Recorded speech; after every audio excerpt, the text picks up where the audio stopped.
Zelda games are not exactly hard. They might make us hard, but they can oftentimes be completed without a single death. Well, at least most of them. Either way, it must have become apparent to Aonuma and the team at some point that the difficulty curve of the more recent Zelda games looked a little more like this. In response, the Zelda team added a new mode in both the remastered version of the older games as well as the newer titles. This mode came to be known as Hero Mode, and as you can imagine, it promised a more agonizing experience for the closeted masochists out there.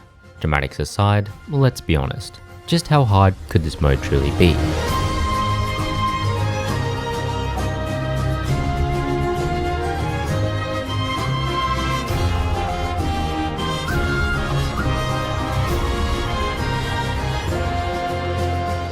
Now, as I've done with every other video in this series, I've documented and noted down every single time I died while playing through each game.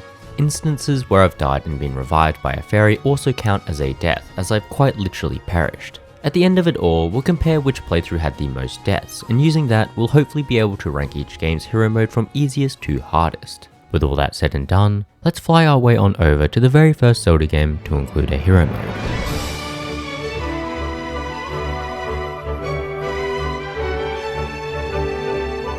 Being the game to introduce this new mode, the Zelda team wanted to make sure players knew what the hell they were getting themselves into. In that sense, the only way to unlock hero mode is to send Demise to his demise. Like I was saying, we first need to deal with Demise. Well, this isn't a good sign. Joking aside, we do have to beat the normal mode of Skyward Sword, which will in turn unlock hero mode. Nice. To help alleviate some of the muscle memory that comes with playing through an entire game, I made sure to not touch this new hero mode file for over 3 months. Doing so would hopefully guarantee that I've once again become completely dogshit. Alas, our adventures start on Skyloft, where we were awoken by a rather insulting message. Wait, what the fuck? With a fire well and truly lit under my arse, I looked to assert my dominance only to get told off immediately. Now, on the off chance that you accidentally selected hero mode, there are a few dialogue changes that acknowledge your masochistic tendencies. And considering Horwell here has already alluded to the changes, let's briefly go over them. Hero mode differs from game to game, but in Skyward Sword it simply doubles the damage output of every enemy attack. This doesn't include miscellaneous damage, so falling off ledges and other things like that remain constant. Alongside this, there are no longer any heart drops. These include sources that were guaranteed to drop hearts in the normal mode, meaning we only have a handful of methods to heal ourselves. And as we'll come to see, this completely changed the method in which I approach certain sections of the game. But we're getting ahead of ourselves. The prologue section of Skyward Sword is rather straightforward. We survive a blatant murder attempt by Zelda, learn some sword skills at the academy, and enter the Waterfall Cave. It's in this cave where we encounter something truly terrifying. Okay, maybe I'm exaggerating a little here. The keys and choo-choos found here aren't exactly the most threatening of enemies, especially against our masterful sword swings. Along the way, I made sure to collect some extra rupees as they'll become increasingly important the further we get into the game. With these pests annihilated, we freed our Crimson Loftwing, and with his help, we clapped Grusenko's cheeks in the wing ceremony. This feat was apparently so awe-inspiring that Zelda thought it best to jump, knowing full well that if we didn't catch her, the game would immediately roll credits. Luckily for her, she's got legendary tier plot armor, which ironically enough wasn't tanky enough to save her from a tornado 5 minutes later. Heartbroken, we follow a mysterious figure to the goddess statue in the hopes of a quick rebound, only to be spoiled with the legendary Master Sword. What the hell is even that? With the fate of the world on our shoulders once again, we take a minute to pose in our trusty green garbs before grabbing the adventure patch from Fledge and a wooden shield from Instructor Orlan. These items make up the core part of our arsenal, and we'll be looking to upgrade them whenever possible. Now there's one last thing we can do here in Skyloft. Should we pay Love a visit, she hands us our very first empty bottle, which I immediately filled with the blood of a virgin. As you can imagine, this is one of the few ways in which we can heal ourselves going forward. Granted, I think it's about time we dove on down towards the first region of the game, the Farron Woods. Now in actuality, we land in the sealed grounds, which is fitting, considering my brain seemed to be sealed from making any intelligent plays. What? Hold on. I just got hit by the first enemy. The Dekubabas are some of the easiest enemies in the entire game, yet they're the first ones to highlight the need for directional slashes. The main problem we're going to face in hero mode, especially this early on, is that every bit of damage we take is essentially permanent. We can't rely on heart drops, meaning we've got a limited supply of health in most situations. Factor in the double damage and even the weakest, most pathetic enemies start to make you sweat. Regardless, having had a chunk of our ass bit off, we quickly rested our legs at this stool before meeting with this old lady sitting at the back of the temple. Realizing she can't possibly see with her eyes covered like that, we steal the Viagra she has stuffed away in this chest before coming across a few bullies. Having mastered the way of the sword while still in the womb, it didn't take us long to deal with these absolute scrubs, and before long we were playing hide and seek with these Kikwi. I was actually having so much fun trying to find these little buggers that I quite literally forgot the mode I was playing. But let's just pretend I took that damage on purpose as a means to show off the healing capabilities of the heart pieces. Distractions aside, having abducted every Kikwi in the land, we're able to blackmail Butcher into giving us his slingshot. With it, we're able to stunlock enemies from a distance, meaning there's absolutely no reason we should be getting hit. Oh dear. With my butthole well and truly clenched, I partook in some life-threatening balancing acts before resting my noodle legs at a nearby stump. I made sure to activate the nearby goddess cubes as the items found inside their chests are boner-inducing. I'm talking heart pieces, pouch slots, and best of all, seed bags. Now you're probably wondering, what makes seed bags so good? Absolutely nothing. These things are fucking useless, and I didn't use them once throughout this entire playthrough. Alas, I upgraded my basic ass shield, purchased the extra wallet from Beetle, and ventured down into the depths of the Skyview Temple. Now the Skyview Temple is not only the shortest dungeon in the game, but it's also the easiest. Outside of maybe arachnophobes, I don't think anyone should struggle when dealing with the enemies present here. Let me just put it this way, you'd have to be a special type of dogshit to have to rely on stunlocking enemies in this particular dungeon. Eventually we stumble across the mini-boss of this dungeon, the Stalfos. While he may look intimidating, as long as you backflip the moment he starts blocking, he's got no hope of ever hitting you. Using our newly acquired Beetle, we grab our fourth heart piece, style on some Bone Hydra, and channel our inner Tarzan as we fail this jump over and over again. With our palms sweaty as can be, we max out our IQ to solve this mind-boggling puzzle before taking on Girahim for the first time. Now, if you're able to look past the fact that this guy has a massive tongue, you'll notice that this fight is extremely easy. Girahim is pathetically passive here, almost to the point where it made me uncomfortable at how little he was actually doing. Upon entering his second phase, he whips his sword out of his arse, but again, this thing might as well be cosmetic. Once a week he'll dash awkwardly towards us, but a well-timed shield bash not only stops him in his tracks, but opens up an opportunity to give him a much needed haircut. Fearing for the life of his emo fringe, Girahim promptly fucks off, granting us access to our first tablet piece. Upon returning to Skyloft, I place the tablet in its rightful spot before hijacking someone's bed for the night. We're awoken by what's arguably the worst snoring from any Zelda game, only to come face to face with the poor man whose bed we stole. Unfortunately for him, I didn't feel guilty in the slightest, which was fitting as we had a meeting scheduled with the devil himself. To help build some trust back, I agreed to collect some gratitude crystals for him, only to then use them as a means to guilt trip him into giving more items to us. Now considering our next stop is at a literal volcano, I thought it best not to dive into it with a wooden shield right above my ass. Luckily for us, this suspicious shopkeeper looked all too eager to sell us an iron shield. Our last stop once again saw us at Beetle's shop, where I purchased yet another wallet and pouch slot. With our gear studded to the high heavens, I once again teased death as I launched myself straight towards an active volcano. This region introduces yet another important item in the bomb flowers, and trust me when I say, these things were far more dangerous than any enemy we'd come across yet.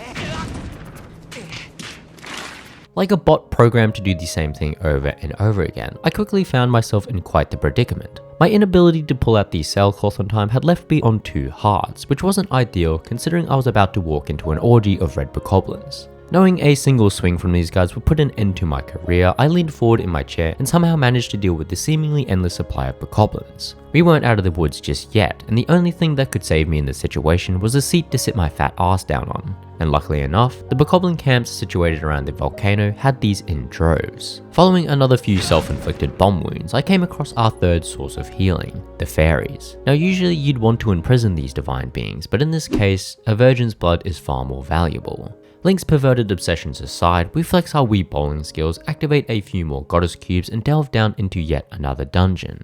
The Earth Temple is a pretty big step up in terms of difficulty, as we're faced with much tougher enemies. The Lizalfos in particular are quite annoying with their blocking potential and quick counters, not to mention the awkward ball rolling segments that oftentimes resulted in chip damage from afar. Now there was only one thing I wanted in this area, the bomb bag, which of course had to be guarded by 2 Lizalfos. Given the fact that I took damage almost immediately, I was once again left in a situation where one hit meant death. With my heart beating loud enough to wake my next door neighbors, I once again managed to clutch up and sunk my blade deep within the Lizalfos' asshole. From here, I grabbed our well-earned bomb bag, used my first potion, and made my way into hell. This room contains a mixture of melee and ranged enemies, meaning it's likely you'll get hit while trying to deal with one or the other. It was also in this very room where I got a taste of failure. Wait. Oh my, I was on fucking fire, wasn't I? Oh, See, while I did get revived by a fairy here, I'm still counting it as a death, which is fine. I wasn't annoyed or anything.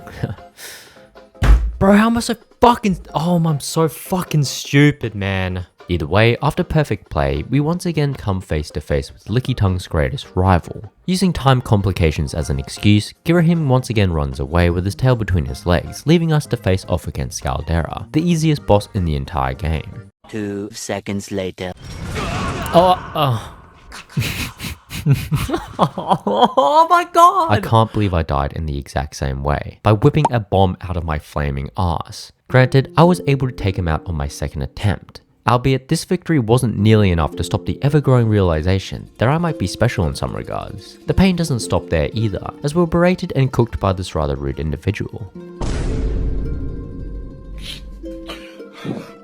With my ego destroyed and my depression levels at an all-time high, I returned to Skylife where I once again gathered a few more items from Goddess chests. I also paid Beetle yet another visit, as by this point he stocked one of the best items in the game, the Life Medal. This medal essentially acts as its very own heart container, which is a must buy given how much I've been dying recently. Alas, after placing our second tablet piece down, we once again shift our focus to a new area, the Lanayru Mine. If you've watched any of my previous Zelda videos, you can probably guess how I was feeling going into this area.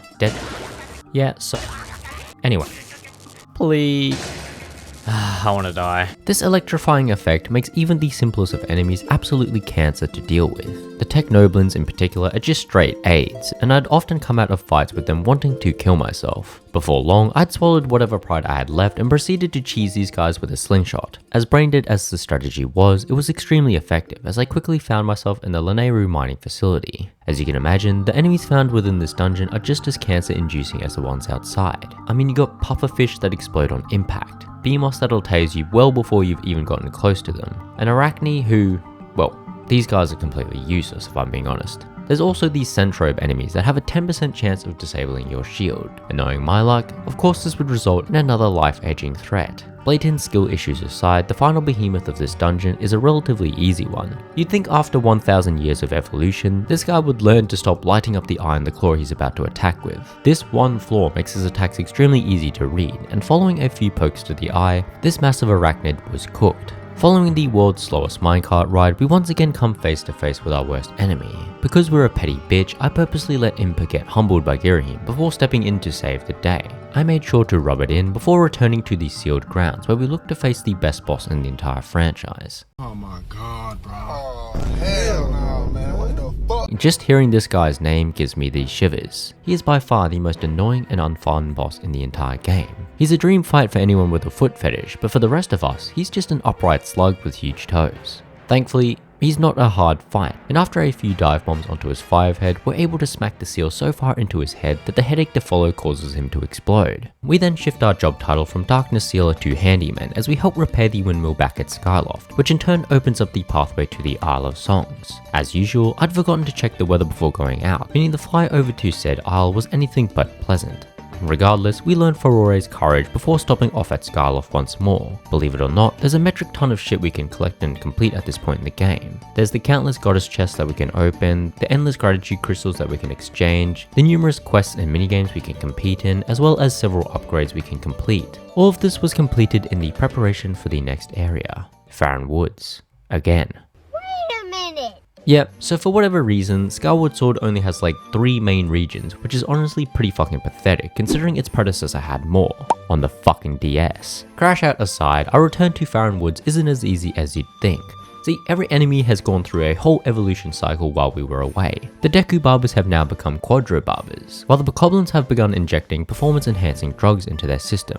The side effects include blue skin, but it also upped their resistance, making them far beefier than their natural counterparts. Our main objective when coming here was to complete the first Silent Realm trial, or as I like to call them, the anal sphincter trials, as your butthole will well and truly be clenched the entire time when trying to complete them. These instances don't offer anything new in hero mode, as we can't technically die during them. Completing this first trial awards us with the Water Dragon Scale, which allows us to swim our way towards Farron, and despite it being our first time talking to each other, Farron pleads for us to help her get wet, which is a diabolical request, but it's not one we were going to shy away from. Unfortunately, I can't show you guys what we got up to, but just know that our performance was so good that Farron granted us access to the best dungeon in the game. That being said, it's definitely one of the easier ones. There's hardly a soul in sight. Granted, that seems to be the point, as the few enemies that are present definitely don't seem like they have souls either. After climbing our way out of the literal pits of hell, we come face to face with Old Mate here, who's still butthurt about us trying to cut his hair. So instead, we're left to face Coloctus.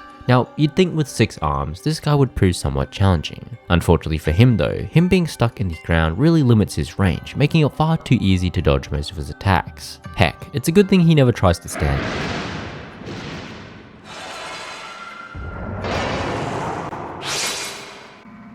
I'm in danger. This feels like an unfair fight, until you realize that you can just grab his shit and then fuck him up with it yourself. Regardless, we power up our sword and fly our way back to the Isle of Songs to learn another, well, song. Well, duh. To my dismay, this meant that we had another trial to complete. While these trials don't offer much of a threat in game, they're the #1 cause of heart attacks outside the game.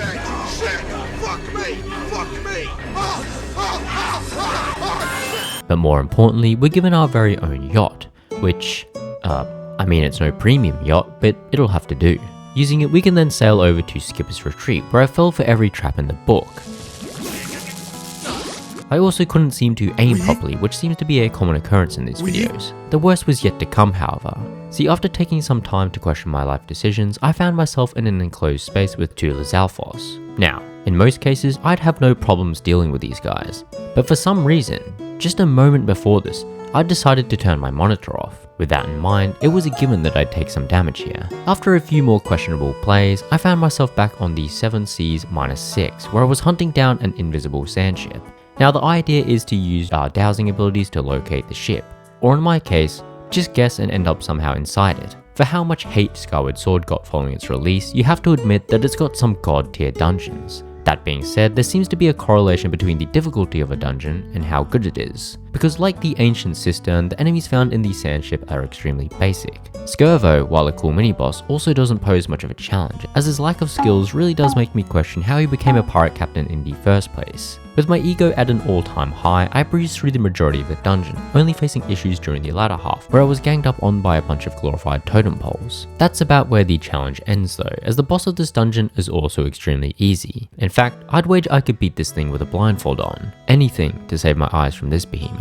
With Celia packed in and returned to Pixar, we return to the Isle of Songs for the 48th time, where we once again learn another song. This means yet another trial, and it was actually the first one that I failed. Now because I hadn't died in a few centuries, I decided to count this as a death. Although in hindsight, I really didn't need to, considering what happened next.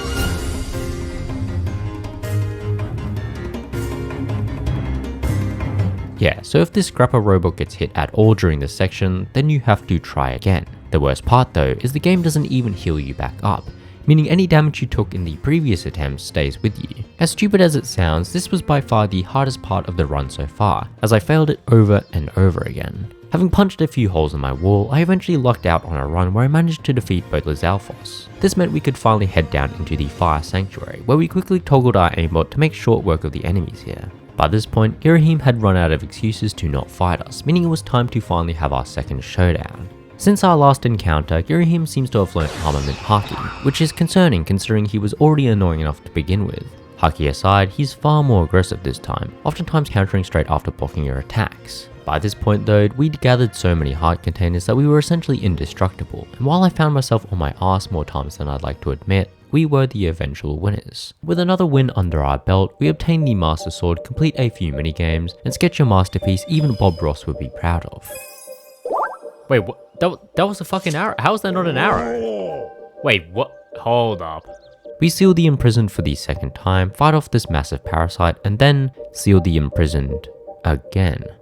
Who says this game's repetitive? Anyway, back to Farron Woods we go, where we imitate Banjo-Kazooie for a bit. At this point in the game, our Master Sword is so strong that you could probably flap your hands around while taking a dump and still clap most of the enemies here. The Zelda team must have been aware of this, as the next region takes our equipment away from us. Instead, we've got to imitate Solid Snake as we sneak our way around the Bokoblin cave. Yeah, great.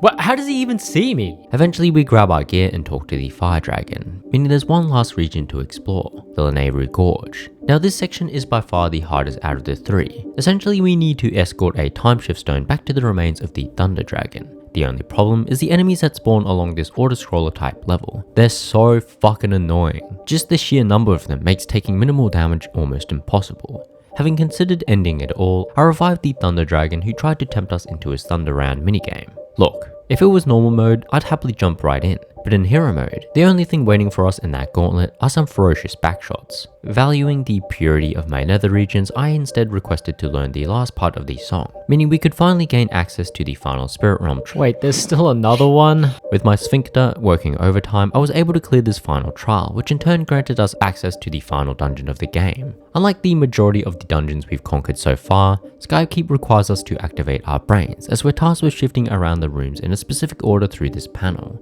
There was just one problem. I had no idea what the fuck I was doing. To my surprise though, an IQ above room temperature wasn't exactly necessary, and over what felt like a lifetime, I was able to collect all three pieces of the Triforce. With the end of the world drawing ever closer, there was no better time to return to Skyloft to complete one last set of upgrades as well as replenish some of our empty bottles. With our load fully maxed out, it was high time we reunited with our crush, only to lose her to another man moments later. The descent to follow may act as a metaphor for our descent into madness, and it's one of the hardest sections in the entire game. What makes this so mind-numbingly cancer is the seemingly endless wave of bokoblins we have to deal with. From archers to suicide bombers to outright pussies who won't stay still, there's no chance we're getting through this section without using a few potions. The worst part is that you can't even run past these areas as you're periodically locked into arenas, meaning all the enemies you ran past just catch up to you and swarm you regardless. Upon reaching the bottom of this hellhole, we lock eyes with Girahim one last time. This is the ultimate showdown, which is ironic considering this is most definitely one of the easiest fights against him. I can't really fault him though. I mean, he's already down 2-0, so he's coming into this fight knowing full well that he doesn't stand a chance. During the first 3 phases, he hardly attacks, and when he finally decides to, it's with this massive sword that he can only swing around at slug's pace. Fortunately for him, he doesn't have to live with the embarrassment of knowing he lost 3 times in a row to us, as he's quickly turned into Demise's sword. Now, despite being the one true evil of the world, Demise gives us time to use the restroom, which is a godsend, as the last thing I wanted to do while fighting this guy is shit myself. Now, I'm going to say something that might surprise you, but Demise is even easier in hero mode than in normal mode, and that's for one very good reason. See, while hero mode adjusts enemy damage and heart drops, it also changes the speed at which we can charge Skyward strikes. With the Master Sword, these strikes are instant, meaning we're always going to outspeed Demise in a second phase, leading to easy sword strikes on him. This means the only quote-unquote challenging part is his first phase, but with some easy shield bashes, this phase doesn't last long either. As ironic as it sounds, the only one meeting his demise here is this arsehole.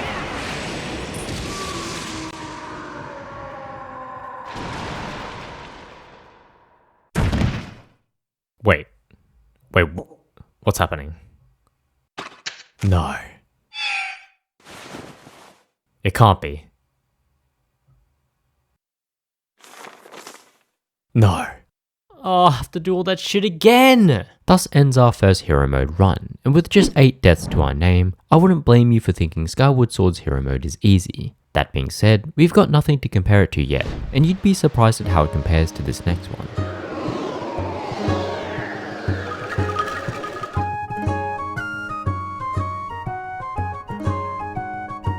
Now, unlike in Skyward Sword, hero mode is available right from the start in this game, giving even the newest of players fast pass access to the 7 Seas of torture.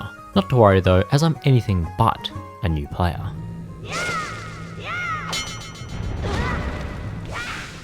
Copium aside, we're woken by our kid sister, which just so happens to be one of the most annoying yet relatable things ever. Wind Waker continues to pile on the relatability, as we're soon given a set of clothes from our grandma, when in reality all we wanted were a set of new games. What, just me? Unfortunately, that's about where the relatability stops, as within the next 10 minutes, we learn some sword skills, fight off some crazed bokoblins, and save our new crush. Now, as they do, our baby sister followed us up to the forest, and as natural selection would have it, she's abducted by this bird butt as a result. Realizing that she hasn't paid us back for the car service from 6 months ago, we begged Tetra to let us sail with her in the hopes of rescuing our sister. Before leaving the island, however, there's a few important things we need to do. See, growing up, we learnt of a large sum of money that our grandma has been saving up for decades. Unbeknownst to her, however, I knew exactly where she kept this money, meaning we were starting off this run as quite the rich thief. Hoping she never finds out, we return to her side only to grab the shield she's holding onto. I also paid Beetle a visit as he sells some rather intriguing items. These will become increasingly useful later on, but for now I just grabbed some all-purpose bait as well as a few, suspicious looking pears. With all that said and done, we can finally hop on board and get off this snooze fest of an island. Along the way, we smoke this guy in his own obstacle course and grab the spores bag as our reward. Realizing that we're far superior than the rest of her crew, Tetra opts to get rid of us by launching us straight into the fortress's walls. Yet unbeknownst to her, we're actually the main character in this game, meaning we can tank literally anything with our plot armor. With that said, careening into this wall most likely left us with a broken nose, but more concerningly, we seem to have lost our sword, meaning our performances in the fights to follow were about as good as the camera angles. Having realized just how useless we were without a real weapon, we shifted our focus towards hiding in barrels, which proved to be rather effective as I stumbled across our first heart piece. With our heart gauge maxed out once again, I felt a surge of confidence as I displayed absolute mastery of this stick. Having wasted enough time sneaking around, we do eventually come across our lost sword, and if that wasn't delightful enough, it seems a brave bokoblin has decided to be its first victim. Following its defeat, we reunite with our sister, but before we can even start to grill her, we're interrupted by Birdbutt once again, as we're carried up towards a mysterious figure. Knowing full well we'd smoke his ass at this point in the game, this figure has thrown us across the galaxy, and if I'm being honest, I'm not sure we're surviving this one.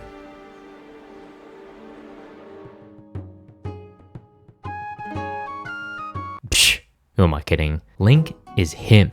Of course we survived that, although we wouldn't have had it not been for the King of Red Lions. He gives us the usual waffle surrounding Ganon. What I was more preoccupied about was the opportunity to create the greatest pirate crew to ever exist. Without a sail, however, this guy's about as useful as a turd-flavoured lollipop. Luckily for us though, there's one island that sells a sail, and we've just so happened to stumble across it. Windfall Island has no threats whatsoever. Well, there is an auction house to gamble your life savings at, but we're not at that stage in our life yet. Instead, we pick up the boat's sail before playing a game of hide and seek with these rascals. Catching them awards us with another heart piece, and coincidentally enough, we're placed right outside the doorway to one of the hardest minigames in the entire franchise. Splish. I know I said we'd cover the gambling portion in a bit, but this shit might as well be gambling. I lost this minigame so many times that I had to go out and farm more rupees just to do more attempts. I did eventually win this battleship's ripoff, but at that point, the heart piece didn't even seem worth it. That said, the crippling debt accrued from this decision did in fact come with one benefit, that being the completion of our very first heart container. Alas, this pirate crew wasn't going to build itself, so we set course for our very first island. Along the way, I did stumble into a few people. While they weren't the nicest, I wasn't about to let them get to me. 2 seconds later. They ask you how you're doing, you just have to say that you're fine, and you're not really fine, but you just can't get it. In the hopes of cheering us up, the King of Red Lions bestows upon us our first crew member, the Wind Waker. And before anyone starts going on about how it's an inanimate object, look, we gotta take what we can get here. To be a part of this pirate crew, however, every member needs to prove their worth, and in the Wind Waker's case, he didn't seem to have any problem learning new powerful pieces of music. With our first member recruited, it was time to make our way up Dragon Roost Island. Apparently word had gotten out that I was arriving, as upon reaching the village, we're greeted by the Rito chief as well as some rather terrifying looking guards. We're told to meet Medley before shifting our focus towards the cowardly Prince Komali. Considering we are the new guy on the block here, we're forced into labour work which saw us sorting mail for hours on end. Realising we'd most likely be stuck in this dead-end job for the rest of our lives, we abduct Medley in the hopes of sacrificing her to the deity of this island, Valu. What I had seemingly overlooked, however, was the fact that these two were childhood friends, meaning our abduction plan was only going to benefit them in the long run. In a desperate attempt to hold some leverage over them, I followed Medley into Dragon Roost Cavern, where I made it my sole mission to rid Valu of his pest problem. Given that this is the first dungeon of the game, it doesn't have much to offer in terms of difficulty. Most of the enemies here are either keys that die in one hit or bokoblins that tiptoe along the edges of the mountain. The camera angles were still doing everything in their power to end my career, which really wasn't appreciated, as by the time I stumbled across their locked up medley, I was already down to my last 2 hearts. Now, I had done some rather shady dealings with one of the rats earlier on in the dungeon, but the last thing I wanted to do was down a bottle of red wine in front of Medley, exposing myself as an alcoholic. This meant that we had to take down this moblin without being hit, which wasn't nearly as hard as I built it up to be. Realizing it'd be far more enjoyable to take on the rest of the dungeon while drunk, I downed the Shiraz, only to immediately regret my decision moments later. The next 10 minutes or so remain a blur, but just know that we rocked up to the boss door with a single heart to our name, which wasn't ideal considering the pest hiding behind this very door puts even the biggest flying roaches to shame.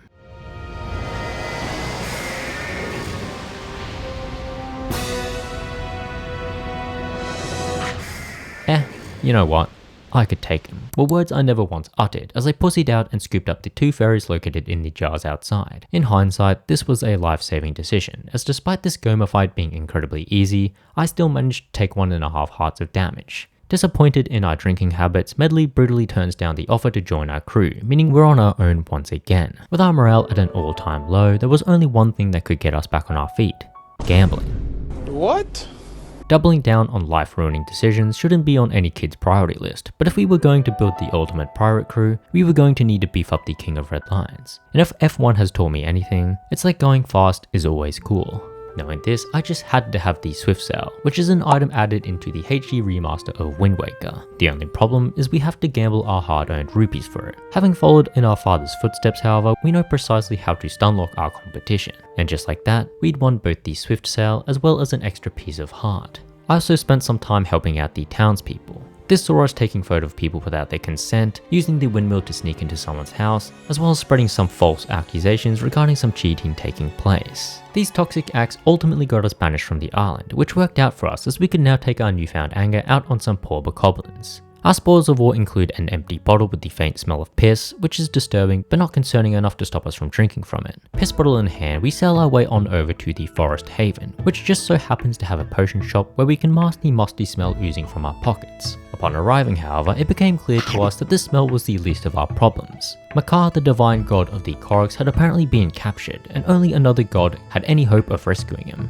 Hearing this, I wasted no time gliding my way over to the Forbidden Woods, where I immediately partook in some accidental self-harm. Having dealt more damage to myself than I'd taken from enemies, I began taking a more calculated route when dispatching certain enemies. My bond with the Deku Leaf quickly grew into more than just a friendship, as I used her to take out everything from the winged Mothula to, wingless Mothula. As if I was doing it on purpose to build suspense, I once again ended up at the boss door with a single heart to my name. The nuts scattered around the room do contain a fairy, but they also contain a variety of enemies, meaning there was a good chance we'd end up dead long before entering the boss room. As luck would have it, we clutched up as we came face to face with Kaledemos. Like Goma, this thing doesn't pose much of a problem. See, in Australia, we're taught how to use a boomerang in school, meaning it didn't take long to lob this thing's head off. Now, for whatever reason, Makar also refused to join our crew. Bro, this shit is fucking ass. Just stop, man. To help get over this rejection, I spent the next few hours sailing the Great Seas. Along the way, I picked up countless heart pieces, treasure charts, and upgrades. I took out multiple krakens, had a fun time with the minigames, and nearly died of boredom when tasked with hitting this guy 500 times without being hit. Along the way, I did end up visiting Jabun, who gives us Nehru's Pearl, meaning all we had to do now was place them in their respective slots. Doing so would raise the Tower of the Gods, which is a bogus name considering I've never once erected such a tower. With that said, this tower introduces some of the toughest enemies in the entire game. See, it doesn't matter what form they come in.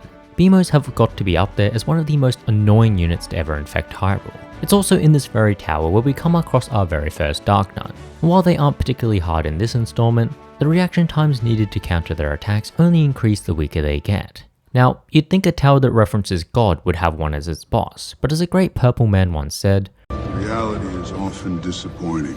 This guy might as well attach magnets to his hands, as it's practically impossible to miss his weak spots, given the fact that we can lock on. If that wasn't bad enough, should you ever run out of arrows, this guy will willingly shit out a bunch more just so you can use them to fuck him up.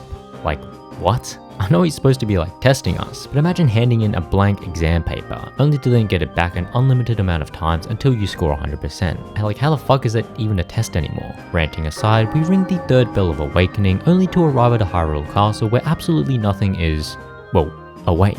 Solving the puzzle within grants us access to the legendary Master Sword, and as the legends state, if we're really the chosen ones, then nothing should change the moment we pull this bad boy out. Uh-oh. Wait, sure, nah, surely not. Ah, shit. Wait, we're not him. No, this is no time to panic. I mean, we've stolen plenty of things already. I'll tell you what, we'll just grab this and bolt out the... Well, looks like we're going to have to fight our way out of here, and as you can imagine, this wasn't the easiest thing to do. Because of the sheer number of enemies, there was no way I was going to fight them all at once. Instead, I looked to use a strategy from another game, training. While this did expose the fact that I'm a massive pussy, it also proved to be extremely effective as I whittled down the castle one dark knot at a time. While it wasn't a flawless display of skill, I did eventually strike down the last enemy, granting me freedom at last. This freedom may have tasted good, but I still couldn't accept the fact that I wasn't the chosen one. But that's when I remembered something. See, out on the Great Sea, there's occasionally these massive cyclones, and it's said that a god resides within each of them. If I was able to defeat this god, then surely, that must mean I'm one myself. With our dopamine spiked to the high heavens, our next goal became clear. Sail straight into a cyclone. What did he say? This was harder said than done though, as there was one right outside the Tower of Gods. Nearing it, we're given a clear target to hit, and after shooting an arrow straight up his arm... Yeah, so apparently we can fast travel now. It was also around this point where I decided to finish off the trading sequence, as it not only rewards us with another heart piece, but it also allows us to buy the magic armor, which is a cool set that I never once used. Apart from completing a few more side quests, God damn, what is this, Viagra? our next goal saw us returning to the Forsaken Fortress. Thankfully, we're not forced to sneak around this time. In fact, we're actually placed in the spotlight, as we're challenged to a game of tennis by this floating phantom. After handing him the most definitive defeat of his career, we climb our way to the top where we're finally able to free our sister. The debt repaying will have to wait, however, as we're once again interrupted by Birdbutt here. At this point, I'd gotten quite tired of their constant interruptions and thought it best to just get rid of them once and for all. Following an awkward scuffle with Ganon, we're taken to the depths of Hyrule Castle, where we bear witness to the true power of makeup. From here, we reunite with Medley as we venture into the Earth Temple. There's not really much to say about this dungeon. The enemies are easy to defeat, the puzzles are simple to complete, and the boss couldn't be less threatening if he tried. The Wind Temple, on the other hand, did prove to be somewhat challenging. A lot of the fights see us battling multiple enemies, which is annoying when we're trying to conserve as much health as possible. The room with 3 Dark Knots in particular was a daunting task, as it was more of a patience test than anything else. Trying to hack away at these guys would most certainly end in a quick death. The true challenge, however, lied behind the gated boss door.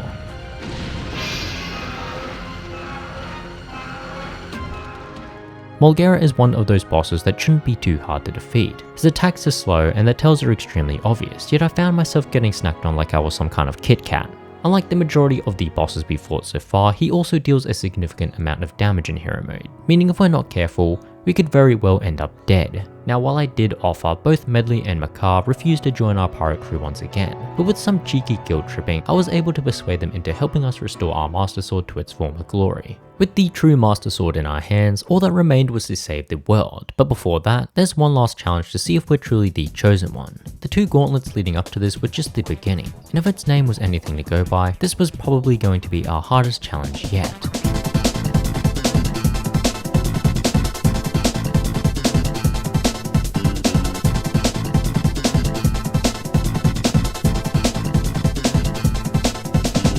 All things considered, the first 40 floors of this labyrinth are fairly easy. Our weapons are so overpowered at this point that previously tough enemies like the winged Mothula now get completely eviscerated from a single attack. The last 10 floors, however, really turn up the heat. We're either swarmed by countless enemies or matched against some of the most annoying enemy combos to ever exist. Even easier enemies like the Stalfos are placed in arenas that are covered in bombs, and don't even get me started on the patience required to take on 4 Dark Nuts at once. Now, you're probably wondering what the reward is for completing all of this. Well, what if I told you that Breath of the Wild wasn't the first Zelda game to display enemy health bars? See, if your life was absolutely miserable and you had nothing better to do, you'd probably fight your way down to the bottom of this labyrinth, where you'd be awarded with the Hero's Charm, an item whose only purpose is to display the health bar of enemies. So it's pretty useless in our case. But hey, It's cool, I guess. Either way, having proven without a doubt that we're him, we enter Ganon's tower for one final showdown. Having completed yet another gauntlet, it was only right that we finally got to have a showdown with the boss man himself. And there he is, the asshole that fucking jump scared me as a kid. So, here's the awkward part. Puppet Ganon is far tougher than Ganon himself. Not only does this motherfucker have 3 phases, but the last one is so AIDS that it might as well be used as a torture technique. The first phase can be slightly annoying as this guy does a good job of hiding that booty. The second phase is by far the easiest, as we can align ourselves perfectly using the reflection in the water below. The third phase, as I stated before, is just, I don't even know what the fuck to say. You can hardly see what's going on, which is probably a good thing, because the last thing you want to see is your character getting railed constantly by this goddamn slug. To no one's surprise, this phase wasn't going to go down without some wine, and to be honest, my shot is significantly better while drunk. With Ganon's puppet well and truly battered, we began the long arduous journey to the top of Ganon's tower. Upon reaching the top, Ganon starts waffling on about some sob story regarding his country, and as much as I'd love to sit and listen, it was becoming increasingly obvious from Link's facial expressions that we were in desperate need of a toilet. Ganon, being the sly bastard that he is, used this opportunity of weakness to land a cheap sucker punch on us, but alas, he overlooked one crucial factor. The game's called The Legend of Zelda, and with her help, we're taking Ganon to Pound Town. The fight itself is relatively easy. Ganon does have some fairly quick attacks, but his damage output, even in hero mode, is quite lackluster. In a final show of dominance, we weave his slash only to somersault into one of the coldest finishes in gaming history.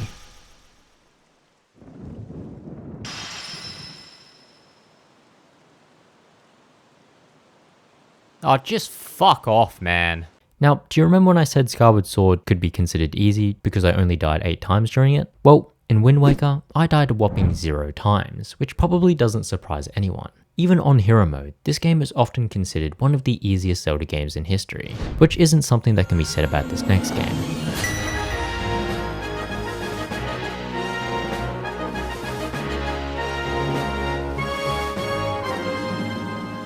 A Link Between Worlds, much like Skyward Sword, requires us to beat the normal mode of the game first, but that's where the similarities end. For one, hearts still drop in this game's hero mode, which may sound counterintuitive, especially when the modes are supposed to offer a more challenging experience. To help counteract this change though, the developers made it so that every enemy dealt 4 times the damage, which again, might not sound that significant, but trust me when I say that it can be fucking brutal at times. What? I died in 1 hit. Now I'm not sure what it is about Zelda games and Link starting the game sleeping, but I can confirm that this is by far the worst awakening we've had. Believe it or not, but Gali is said to have a decibel range of over 150, essentially meaning everything he says sounds like a gunshot. With our eardrums well and truly obliterated, we chase down the culprit only to end up at the blacksmith's house. Now, apparently we're supposed to deliver this sword back to the knight captain, but with our ears being out of service, I just assumed it was a gift. Gift or not, we're given the chance to test it out, as we find ourselves scouring the sewers in the hopes of finding another entrance into the sanctuary. As you can imagine, the sewers act as a mini dungeon of sorts, introducing the first few enemy types to us. None of them really pose much of a threat though. Granted, we are deaf, so we can't really afford to lose another one of our senses here.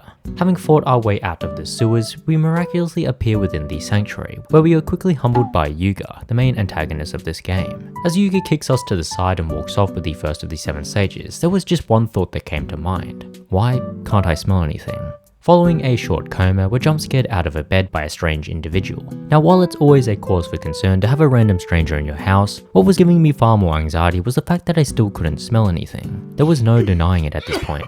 We'd broken our nose after running headfirst into that brick wall earlier. With 2 of our senses now out of commission, I made it my life goal to hunt down Yuga and make sure he got to experience life without any of his senses. Before that though, I'd heard rumors about the powers vested in Zelda, and hoping they'd be able to restore my lost senses, I made my way over to Hyrule Castle. Unfortunately, Zelda can't do anything about our clapped nose, but she does give us a special charm, which... Wait, what does this thing do again? Wait, what? Either way, our next stop is over at Kakariko Village, and there's quite a few things to be done here. While we still have our eyes, I thought it best to complete the Kaku minigame for a heart piece before using another one to glide down into this, well, where another heart piece lay.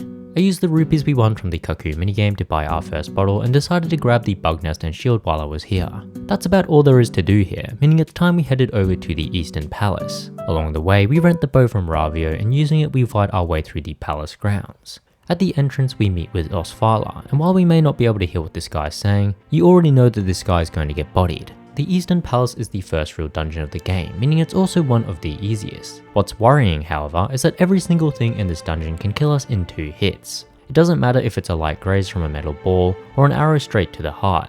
We're constantly flirting with death here. Now you may call me a pussy for doing this, but there are a few methods to guarantee heals in this game. For one, items like vases respawn after you leave the area, meaning if you really need to, you can constantly respawn and break them for hearts. Most dungeons also have a hidden fairy fountain, and because we picked up that empty bottle in Kakarika village, I was able to abduct one without question. Not that we'll be needing it anytime soon, as Yuga is extremely easy. Even with 2 of our senses gone, we're still able to stunlock this guy into oblivion, which makes me question how Osfala got clapped in the first place. Now despite us defeating him, we're actually the ones to get bodied in the cutscene, as we're promptly turned into a painting. To my surprise, the engagement ring given to us by Ravio actually comes in handy, as its abilities allow us to slip in and out of cracks. And no, I'm not going to say what type of cracks. Having escaped the palace, we see that Hyrule Castle has now been enveloped in a veil of darkness, and while I can't exactly hear what Sahasrara is waffling on about, he does mark down a few points on our map. Now with that said, I couldn't shake the feeling that we were walking on extremely thin ice. Not only were we down to 3 senses, but we'd only accrued 4 heart containers, meaning every hit taken from this point on would almost immediately put us back into a coma. Fearing that thought, there was only one thing to do: farm some heart pieces.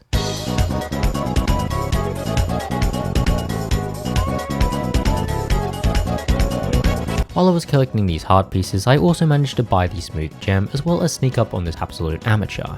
Having promised to not tell anyone that he shit his pants at this moment, he gives us the Pegasus boots, which we can then use to dash our way back to the Zora Queen. Having helped restore her prime form, the Queen hands us a pair of flippers, meaning we've now got footwear for multiple situations. We're not the only ones making moves though, as Ravio has turned our house into his very own rental store. And if there's one thing I know about Ravio, it's that he doesn't give a fuck if you're going through hard times. I mean, what in the fuck are these prices? For now, I just rented the bombs as we'll need them to blow open this cave. Inside, you'll find the worst parent to ever exist, as she's somehow lost sight of not 1, not 50, but 100 children. I mean, how is that even fucking possible? Either way, I spent the next hour or so hunting down her children, only to find out that she won't upgrade our items unless we own them. Well, this was a waste of time. Not wanting to waste any more time, I hastily made my way over to the House of Gales, which proved to be just as easy as the Eastern Palace. Most of the enemies here still die in 1 hit, and while there were a good few instances that demonstrated negative IQ, I was able to make my way to the boss room without much struggle. Behind this door though, lies an entity beyond anyone's expectations.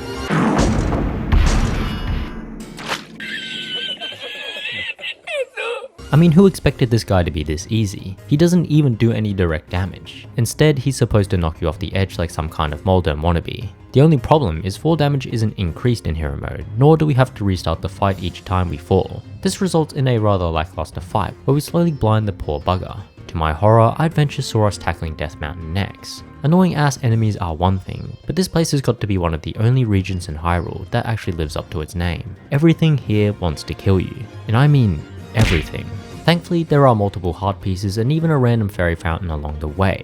And speaking of things along the way, before embarking on this treacherous climb, I had stumbled across a note in a bottle. Apparently some idiot went climbing up Death Mountain without any gear, and surprise surprise, he ended up hurt. That said, rather than getting help, all this dude needs is some premium milk. As a milk lover myself, I can't actually fault his priorities, and after grabbing some from the local bar, I began the treacherous climb up the mountain. Now, as I'd previously stated, this isn't your typical mountain, and worse yet, this motherfucker had somehow got himself stuck on the worst part of the mountain. See, to get to this guy, I'd have to sneak around a few Lionels, the strongest enemies in the entire game. Now, normally I'd hear this and say, fuck that, but there's just something about hero mode and how it inflates one's ego to the point where you think you're invincible.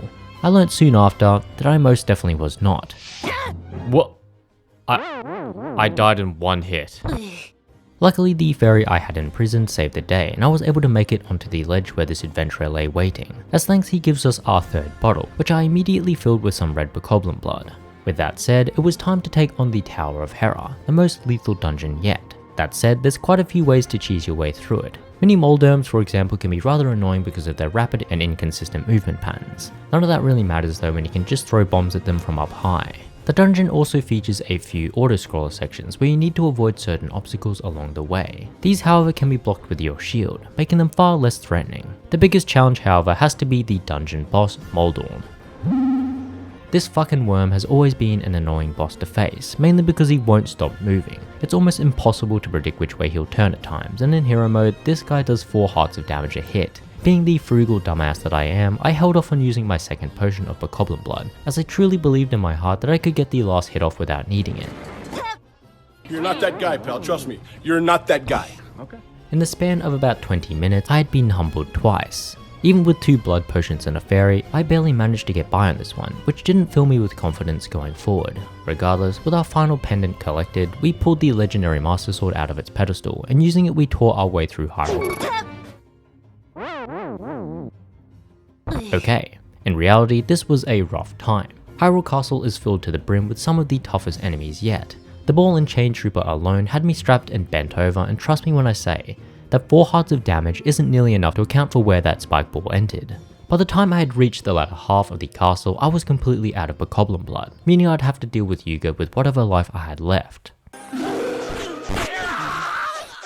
What? Did you really think this guy was going to be hard? Having been embarrassed once again, Yuga makes a run for it, slipping himself into the world of Lorule. Not wanting to pass up the opportunity of slipping into a crack, we follow suit. But it quickly became apparent that this was a terrible idea, as we not only witness Yuga go Super Saiyan, but we also get a sneak peek of how Zelda would look if she partook in cosplay. Wow.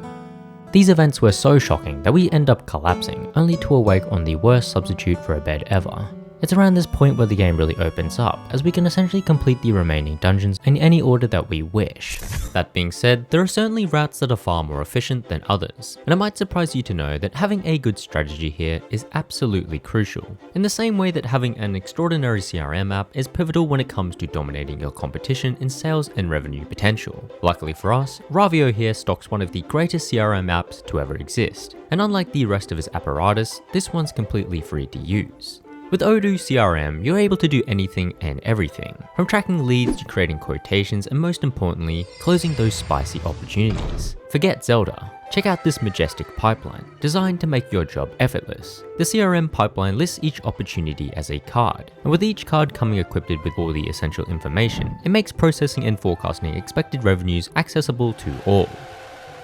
CRM's true talent, however, lies within its integrative and effortless communication capabilities. Whether it's scheduling calls and meetings or sending messages regarding specific quotations via email or WhatsApp, all of it can be done without ever having to leave the app.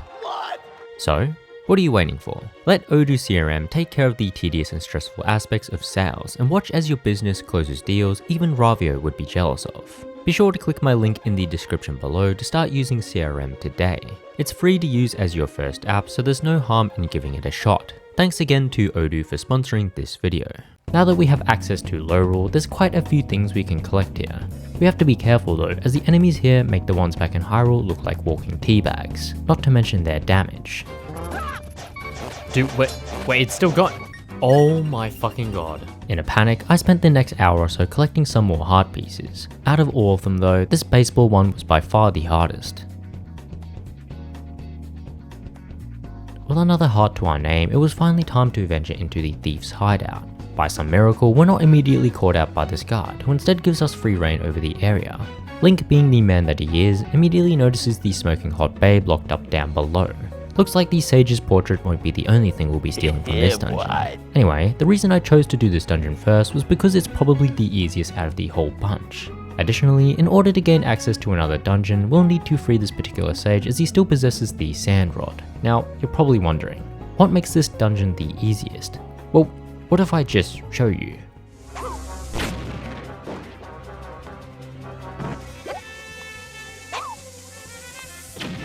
This dungeon also contains our first Master Ore, which is a pivotal item with regards to upgrading the Master Sword. The only threat in this entire dungeon was of course, the boss. Stale Blind, unlike his name suggests, can most definitely see us as he constantly tries to swipe away at us. His first phase is rather simple, but where it gets tricky is when he takes up half the arena by spinning around. His damage output is worrying, and it gets even worse in his final phase. This dude willingly pulls his own head off and then just throws it around the room. The one saving grace to this move is that the main body has no idea what the fuck to do, so it'll randomly slash at the ground every now and then. The flying head, while annoying to avoid, only deals 2 hearts of damage, meaning it's not nearly as lethal as the main body. Amazed by our sword skills, the thief invites us into her house. Ah, My disappointment is immeasurable. well, 1 sage down, 6 to go. Before heading off to our next dungeon, however, I paid a quick visit to Maiamai, as I wanted her to upgrade my bombs. I then locked in and snuck my way around the Dark Palace maze. I guess you could say that I was pretty solid. Link. Get it? Because I'm sneaking around like Solid Snake? Solid Link?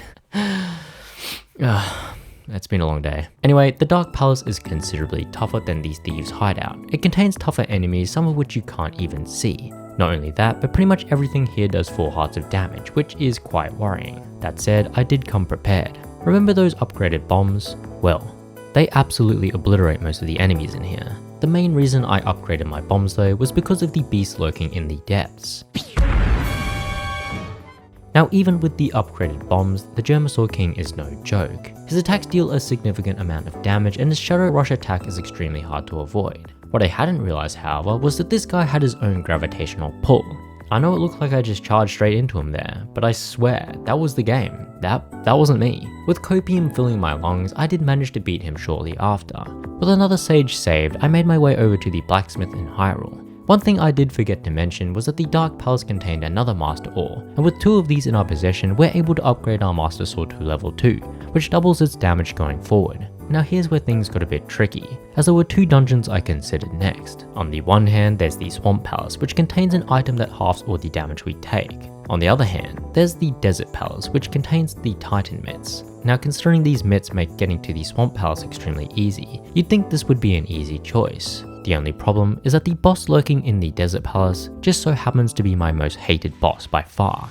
No, God! No, God, please, no! No! After 3 or so coin flips, none of which landed on the Swamp Palace, I paid Ravio another visit where I purchased the Sand Rod outright. I immediately upgraded this bad boy as it'll make the fight against the dungeon boss far more pleasant, or at least I hoped it would. To my surprise, the actual dungeon itself was fairly easy, and while there were a few close calls, I'd become a master at abusing skull respawns for hearts. Having spent a good few minutes composing myself, I slipped through yet another crack only to come face to face with this disgusting creature. What makes Zaganaga so annoying is the fact that you have to constantly move around the place to avoid his attacks. He constantly summons pea hats that fly around the place and he's always moving around himself. If he's feeling up to it, he'll even shoot his massive load at us. These attacks wouldn't be so bad if we were fighting on the ground, but in this fight, we're fighting on top of quicksand, meaning we constantly have to create platforms with our sand rod, not only to avoid the attacks, but to get close enough to even hit him. With everything that's going on in this fight, it's not unusual to end up in the quicksand, which not only damages us, but also sapped away our sense of touch. Don't ask me how, it just did. Thank God I upgraded the sand rod before taking this guy on. If I hadn't, then our platforms would eventually crumble away, making it even more AIDS than it already was. In comparison, the next 2 dungeons were extremely easy. The Swamp Palace, as I'd previously mentioned, contains one of the best items in the entire game, and using it, we're able to run circles around Argus. Skullwoods doesn't fare much better. In fact, I think Skullwoods might be the easiest dungeon out of the whole bunch. The only cause for concern is the stalker that we picked up along the way, but with a quick sidestep, we're able to swat him away with ease. The only thing worth mentioning here is the fact that this dungeon holds the last chunk of Master Ore. Knuckle Master, on the other hand, can be completely avoided by hard camping the walls. Following this anticlimactic fight, I paid a visit to the blacksmith in Lorule as he'd promised to upgrade our Master Sword to its final form. Or should I say, the Master Sword level 3. Yes, that's its name. I then upgraded the last 2 elemental rods as we'll be needing them to take on the last 2 dungeons, the first of which requires us to save some turtles. Now, fun little fact about me, but turtles are my favourite animal, although I do tend to prefer them when they're a bit smaller than me, not that I'm one to judge. Having saved her 3 babies, Mama Turtle becomes our Uber as we're transported to the entrance of Turtle Rock. I'd always considered this dungeon alongside the Ice Ruins to be the 2 hardest in the entire game, but in reality, now that we've got the blue mail and a juiced up Master Sword, nothing really stands a chance. The upgraded Ice Rod shits on most of the enemies here and the puzzles are rather simple.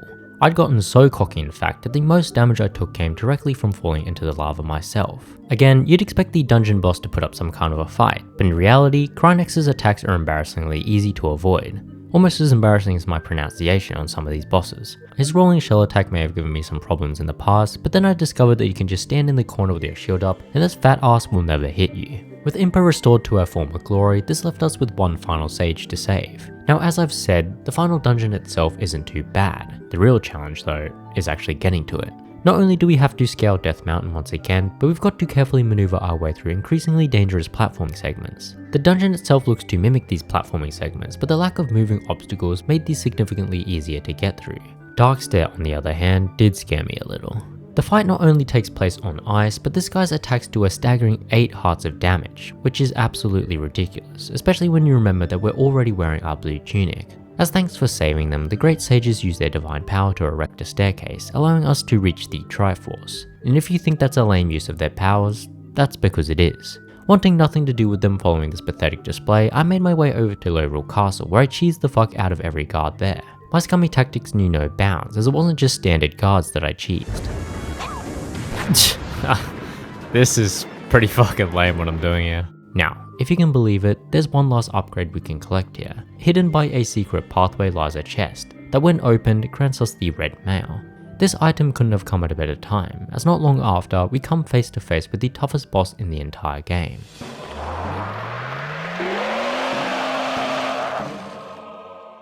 Yuga Ganon has to be one of the best final bosses in the entire franchise. Not only does he have 3 extremely fun phases, each with their own set of unique attacks, but he's also extremely aggressive, oftentimes snagging you with a quick counter if you're not careful. His attacks fill up the whole arena, and with him constantly teleporting around, you've got to be precise with your slashes as you're not given a huge window of time to attack. As you'd expect, his second and third phases are even harder, with him shooting out countless butterflies and tennis balls. Even with the red mail equipped, I took a fuck ton of damage, which translated into quite a lot of Bokoblin blood consumed. The witch hadn't told me this while selling it to me, but the continuous consumption of Bokoblin blood meant that by the time I had shot a light arrow up Yuga's ass, I had completely lost my sense of taste. Despite having lost 4 out of my 5 senses, my sight was as clear as day. This meant I could shoot the perfect arrow, which managed to lodge itself so far up Yuga's crack that it was forced out of the wall. And it was here at this moment where we finished him off for good. With Yuga defeated and Zelda rescued, Hildra agrees to send us back to Hyrule. We may have lost 4 out of our 5 senses, but I was happy to still have my sight. Wait, where are we going? No, not the Triforce, please no. No!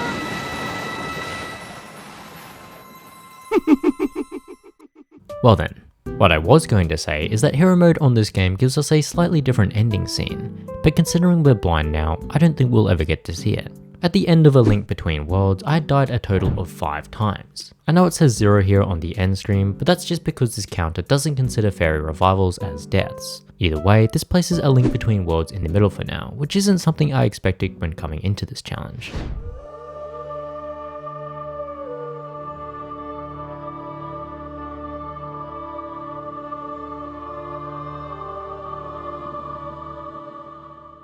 Twilight Princess reverts hero mode back to its original state, such that enemies deal 2 times the damage and no hearts drop. What is new, however, is the fact that the game is now mirrored, which doesn't necessarily make the game any harder. It's just kinda confusing at first. Twilight Princess also happens to be the first game in which we don't start by waking up, and there's a very good reason for that. Not many people like to mention this, but we actually begin the game as a slave to the people of Ordon Village. Each day we're subjected to countless tasks, like catching a fish for a selfish cat, stealing back a cradle for an ungrateful mother, herding goats for an arrogant man, and putting on a show for the ignorant children. Worse yet, these kids get baited into the woods by a monkey of all things, meaning we've once again got to go on a suicide mission in the hopes of rescuing them. Because it's already been such a long day, I just decided to stunlock most of the enemies, as it made follow-up attacks far simpler. Now, believe it or not, this is a fairly typical day for us in Ordon Village, so it's no wonder why we never get any sleep. You know what the worst part is though? The girl we've had a crush on for years actively hates our guts. God damn, Ilya, chill. Not that any of that even matters, as we're pulverized soon after. God damn, what a great game. You know, to this day, I still don't know how to dodge that attack. Just when I thought things couldn't get any worse, we're choked out in the unsexiest way ever, only to transform into a wolf and get dragged off to prison. We awake to find ourselves in a prison cell, and I know this looks bad, but in all honesty, this was probably the best thing to ever happen to us. See, we're not actually alone in this prison cell, and while this entity gives off feisty gremlin vibes, she's one of the first people to ever stick by our side. With Midna's help, it's time to begin Operation Prison Break. One of the biggest concerns when coming into this game were the Wolf Link segments. Frankly speaking, Wolf Link's moveset just sucks ass. There's also no way to drink potions in this form, meaning our healing potential, which was already dog shit, has somehow gotten even worse. Having said that, the enemies found in these sewers aren't too big a problem, as they mostly die in one hit. Where I do have a problem, however, is getting cucked straight out of a cutscene. That little rat better not fucking hit me. Oh, for fuck's sake! The adrenaline spike that came from running around on one heart proved beneficial as we soared across the rooftop, barely avoiding Kagorots along the way. It's here where we meet with our future wife, Zelda, and having learnt the atrocities that took place in Ordon Village, she agrees to help us with the annihilation of its people. But as a famous poet once said, eye for an eye. In order to secure Zelda's help, we'd have to help her restore Hyrule back to its former glory. Or at least I think that's what she said. If I'm being honest, all I could think about was how I was still on one heart. With my butthole clenched, I snuck my way back into Ordon Village, and if the townspeople's disrespect for us wasn't already evident enough, well, now they can't even stand the sight of us. Deflated, we grab our sword and shield and make our way back to the spring. Upon arriving, we're graced by a cutscene which ends in a shadow beast dropping on our forehead. This cutscene actually opens right up into a battle, which wasn't ideal considering I had just received a message on my phone. Wait. Oh my fuck. I just got a message on my phone. Fuck. The good news is that after dying, the game respawns you back with 3 hearts, which at this point is full HP. Clapping the shadow creature's cheeks not only brings light back to the spring, but also summons the first spirit of light, Ordana. Ordana tells us that he's scared of the dark, which is a real shame considering most of the world is covered in twilight at the moment. Feeling sympathetic, we agree to help him in restoring light to Hyrule, which is easier said than done.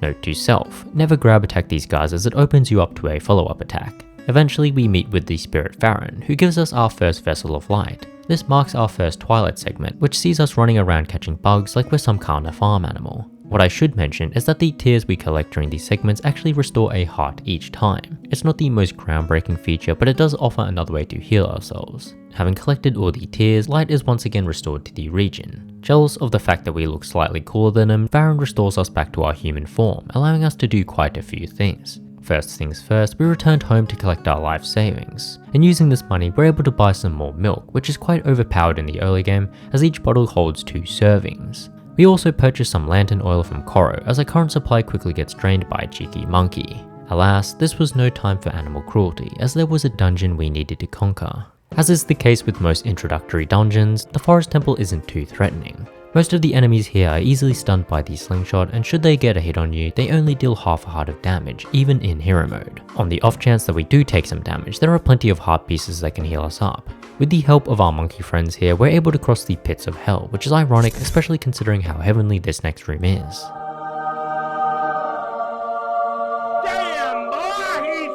Design-wise, Orc should be one of the easiest mini-bosses we've ever faced, yet in reality, when you're only using one hand, he can be extremely tough to defeat. The dungeon boss on the other hand couldn't be more chill.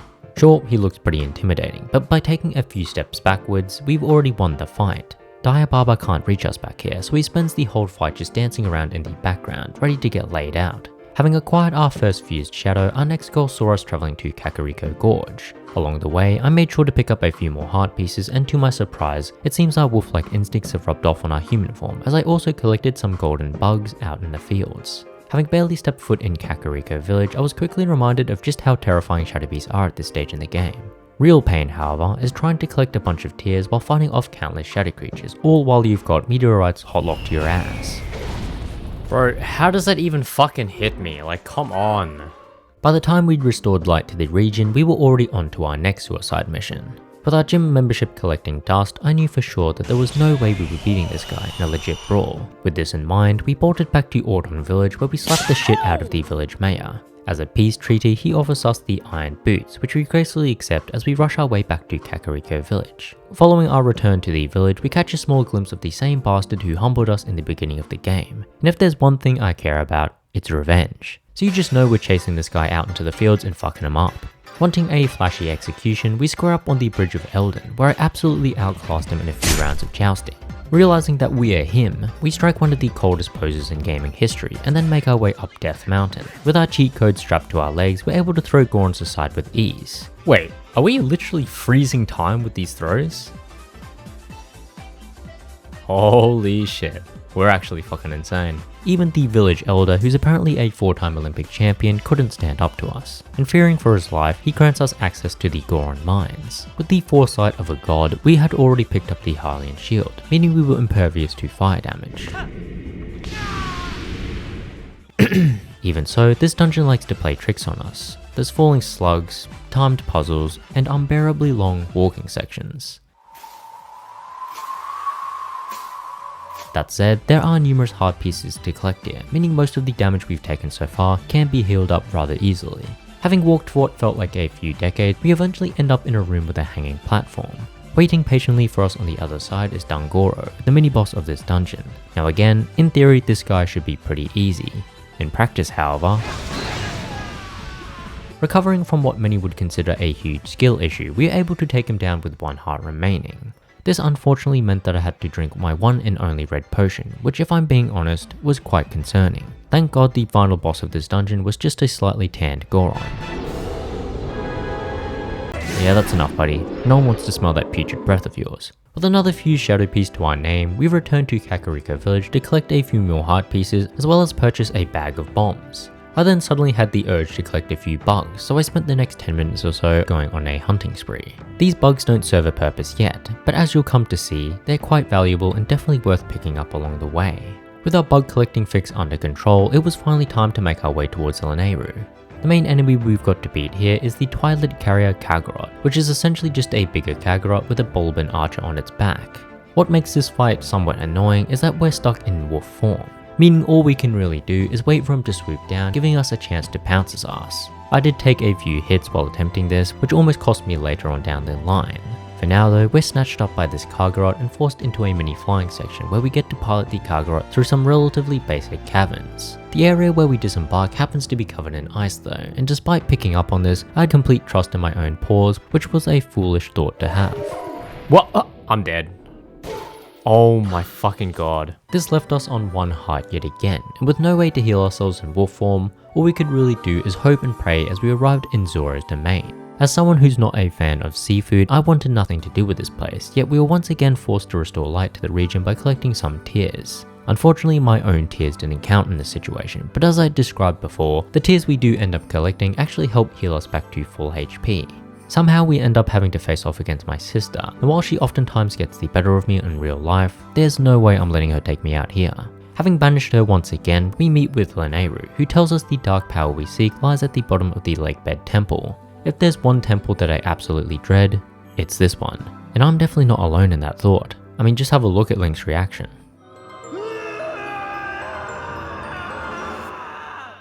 In preparation for this torture chamber, we return to Hyrule Town where we reunite with our childhood crush Ilia. Expecting another roast session to erupt, it becomes obvious to us that Ilia has lost her memory. As if graced by the gods themselves, it seems we've been given another chance to get on her good side, and as a result, we agree to help protect her and the Zoran prince on their journey back to Kakariko Village. Along the way, we're met with a familiar face.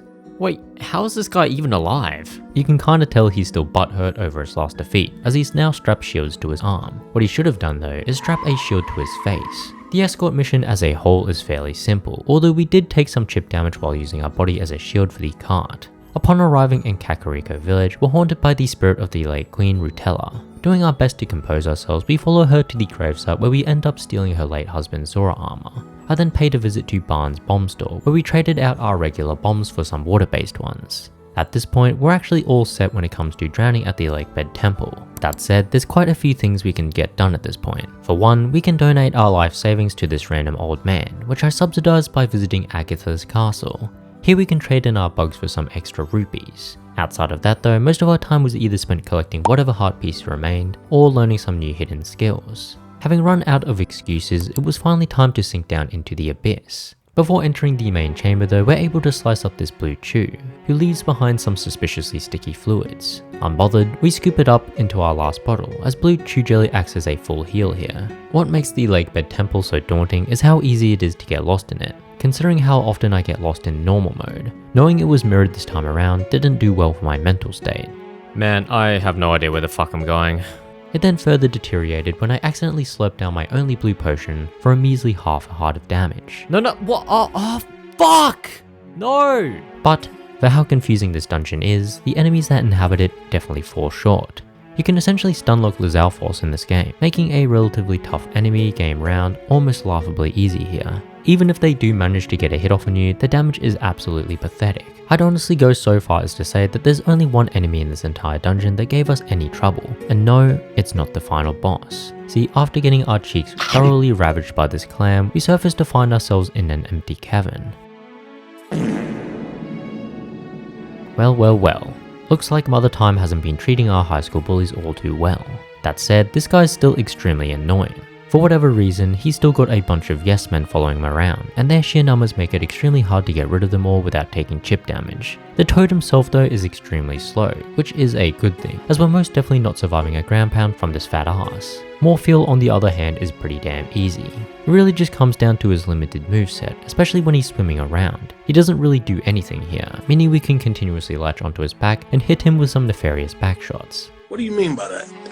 Defeating him grants us the final few shadow peas, meaning there's a celebration party waiting for us. 2 seconds later.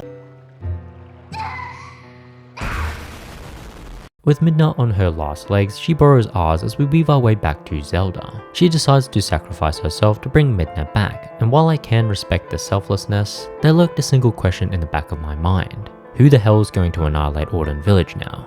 With more questions than answers, Midna tells us to seek out the Sacred Grove as it holds the legendary Master Sword. What she failed to mention though was that it also held this rat. Now you'd expect a simple game of hide and seek to be fairly wholesome. In this case though, we've got a whole bunch of crazed stalker puppets in our ass 24/7. These guys continuously spawn, and with no way to heal ourselves, it was pretty much guaranteed that I'd be forced to use their fairy. Thankfully, the puzzle to follow isn't mirrored, and just like that, we've turned back into our human form. Oh, and we also pulled out the Master Sword. Considering we're human once again, I thought we'd spend some time helping out those in need. This saw us donating rupees to restore the bridge in Castletown, as well as carrying this barrel of lube to this very lonely Goron. Because we were a clown by nature, I also spent some time flying around this cage in the hopes of winning the big quiver. Having witnessed our acrobatic skills, Fire demands that we test out his new cannon. And after seeing it, well, let's be honest, there's no fucking shot I'm getting in that trash heap. Or at least that's what I thought. See, this bastard actually spiked our drink, and before I knew it, we were being hurled towards the Gerudo Desert. I honestly don't think there's a worse place to wake up than in a barren desert, yet here we are. Having not eaten for the last few days, all I could think about in this moment was food, and thankfully there seemed to be a waft coming from nearby. Wait, fuck. I was supposed to eat that.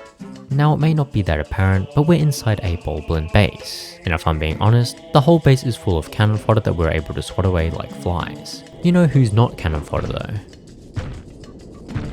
Oh man, this guy again, bro. Now, if we're being honest here, King Bulblin has never been a difficult fight, and that's not about to change here. His attacks are extremely slow, and you can stun him with your bow before he even has a chance to close the distance. In a last-ditch effort to get rid of us, he lights his own base on fire, but if you thought a few measly flames were going to stop us from entering the best dungeon in the game, then he's sorely mistaken. Arbiter's Grounds is the first dungeon to require the use of both our human form and wolf form. Now you'd think that'd make it far more challenging, but in reality this dungeon's pretty easy. That said, it does introduce some very lethal enemies, mainly in the form of the Re-Dead Knights. You better hope you're never close to these guys, otherwise you can say goodbye to your eardrums. Instead, I prefer to blast them from range with bomb arrows. What did catch me by surprise was the fact that certain puzzles were mirrored. Wait. Oh, fuck. After chomping down on 4 massive post spirits, the main doors open, granting us access to not only a new area, but a new spirit. As intimidating as the Death Sword is, he's a complete cakewalk. The fact you can flinch him out of his own attacks is absurd, but hey, the sooner I get my hands on that spinner, the better. Whee! Bro, this shit is fucking sick.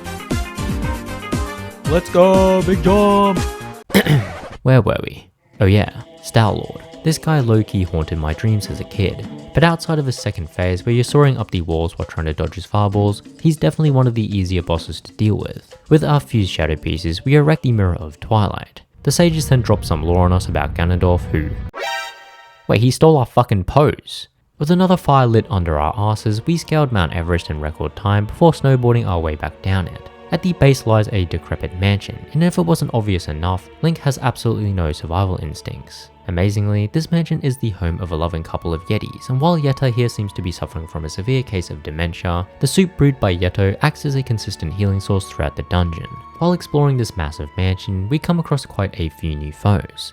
The only problem is that none of them are particularly hard. The chill foes can be easily blocked with our shields, and the Freezards can be dealt with at range. At this point, you're probably wondering if there's anything that can threaten us in this rundown junk pile. While I'd love to say that there isn't, I'd be flat out lying. This here is my good friend Darkhammer. Well, ex-friend I should say. The hardest part about this fight is the arena. See, what you're supposed to do is claw shot behind them using the targets on the ceiling. This stops you from getting boxed in, and should give us more space to dodge his attacks. In reality though, this guy's the world champion of 180s, as he somehow manages to instantly turn around and slam me into oblivion. I'm not even sure how we beat this guy, but I definitely soiled myself doing so. Later on, we fall for the oldest trick in the book, as we follow Yeta into a secluded room. I'm sure Link was looking forward to a good time, but if there's one thing that'll instantly kill the mood, it's turning yourself into a fucking demon. Oh, my catfished again! Having fallen victim to the greatest act of catfishing, it was up to us to calm her back down. This was easier said than done though, as this fight takes place entirely on ice. Now I've always hated the slippery physics that come from this, as it makes trying to get out of dangers a complete pain. It's a good thing these massive icicles do hardly any damage, otherwise that'd be it. Sant and Ganon would have taken over the world already. Instead, you've got an idiot who can't even snowboard down a mountain properly. What's ironic about this side quest is it's probably the hardest challenge I've encountered so far. In order to collect this heart piece, we need to beat Yeta in a race, and the only way to achieve this is if we take a very specific shortcut. And while this might look simple, it took me a good few attempts to nail the jump. Having had our fun in the snow, I made my way back over to the Sacred Grove. We do have to rematch the Skull Kid, but with our trusty bow, we're able to deal with him immediately. With him out of the way, we're granted a spot in heaven, and all we need to do is climb that divine staircase.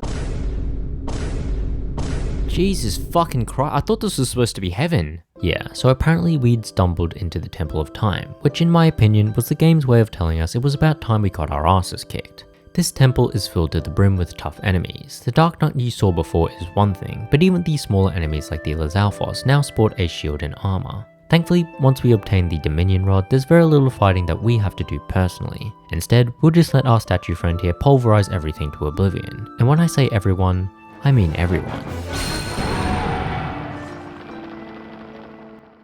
With another dungeon completed, we make our way back to Kakariko Village.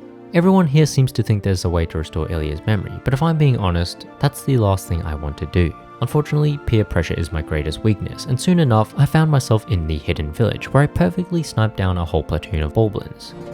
Once these pests have been cleared out, an old lady emerges from the house in the back, and if I would hazard a guess, I'd say that this is Impa. Oh, you gotta be fucking kidding me. She ends up handing over Ilya's charm, which we return to Ilya with shaking hands. As expected, this helps her regain her memories, but instead of ripping us a new asshole, she appreciates what we've done for her and the others. As thanks, she gives us an item that would have been useful about 10 hours ago. Why would I ever use Epona now that I can warp? Like, what? And as if things couldn't get any worse, we're somehow duped into being shot out of a cannon for a second time. Destination? Lapida, the castle in the sky. They ask you how you are, you just have to say that you're fine when you're not really fine, but you just can't get into it. Okay, it might not be the Lapida, but this dungeon does have its strengths. Stop the cap. If I'm being honest, I don't really have much to say about this dungeon. It reintroduces some old faces, but again, the same strategies apply when beating them. The fight against the dungeon boss is quite a cinematic one, but there's really no way to lose the fight if you're just using lock-on with your claw shots. Honestly though, at this point in the game, with how many heart containers and healing potions we have, there's essentially nothing that can threaten us. Sure, Zant has like 18,000 forms, but if they can all be beaten by a slug with a stick up its ass, why does it even matter how many forms there are? I'd go so far as to say our final battle against King Bulbin is harder than Zant, because at least he does a fuck ton of damage with his swinging axe attack. Either way, after clearing out a few more Dark Knights in Hyrule Castle, we finally come face to face with the bastard who stole our famous pose. I hope he knows the punishment for copying such a sacred pose. Utter annihilation.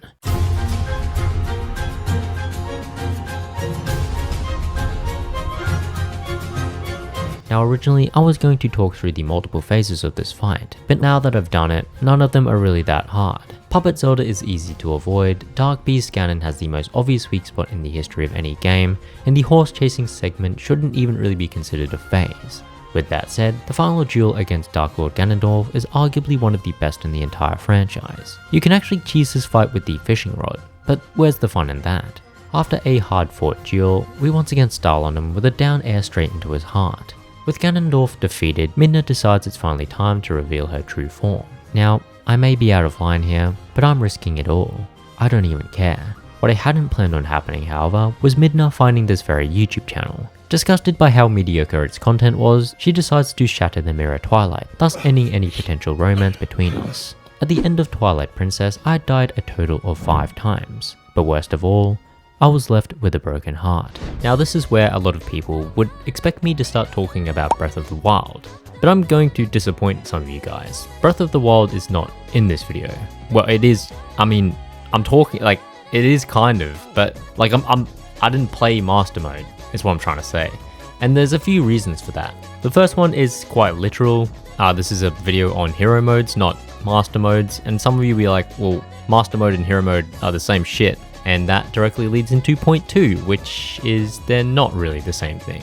Hero modes do differ from game to game, but they are generally double damage or a bit more damage and no heart drops. Master mode is like the enemy tier increases, there's a whole ass new enemy tier, even their health will regenerate over time, things like that. There's quite a few things that are fundamentally change the game, right? And that kind of directly leads into the third point, which is if I did include Breath of the Wild's Master Mode, I think it would be pretty obvious which one's the hardest. Not even a question that Master Mode in Breath of the Wild is far harder than any of these other games, right? It's also probably like 5 times the length of any of these other games, so this death metric would also be quite skewed.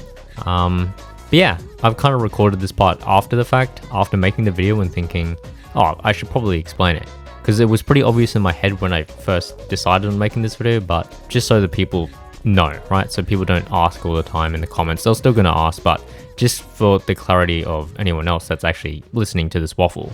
Anyway, on to the next game.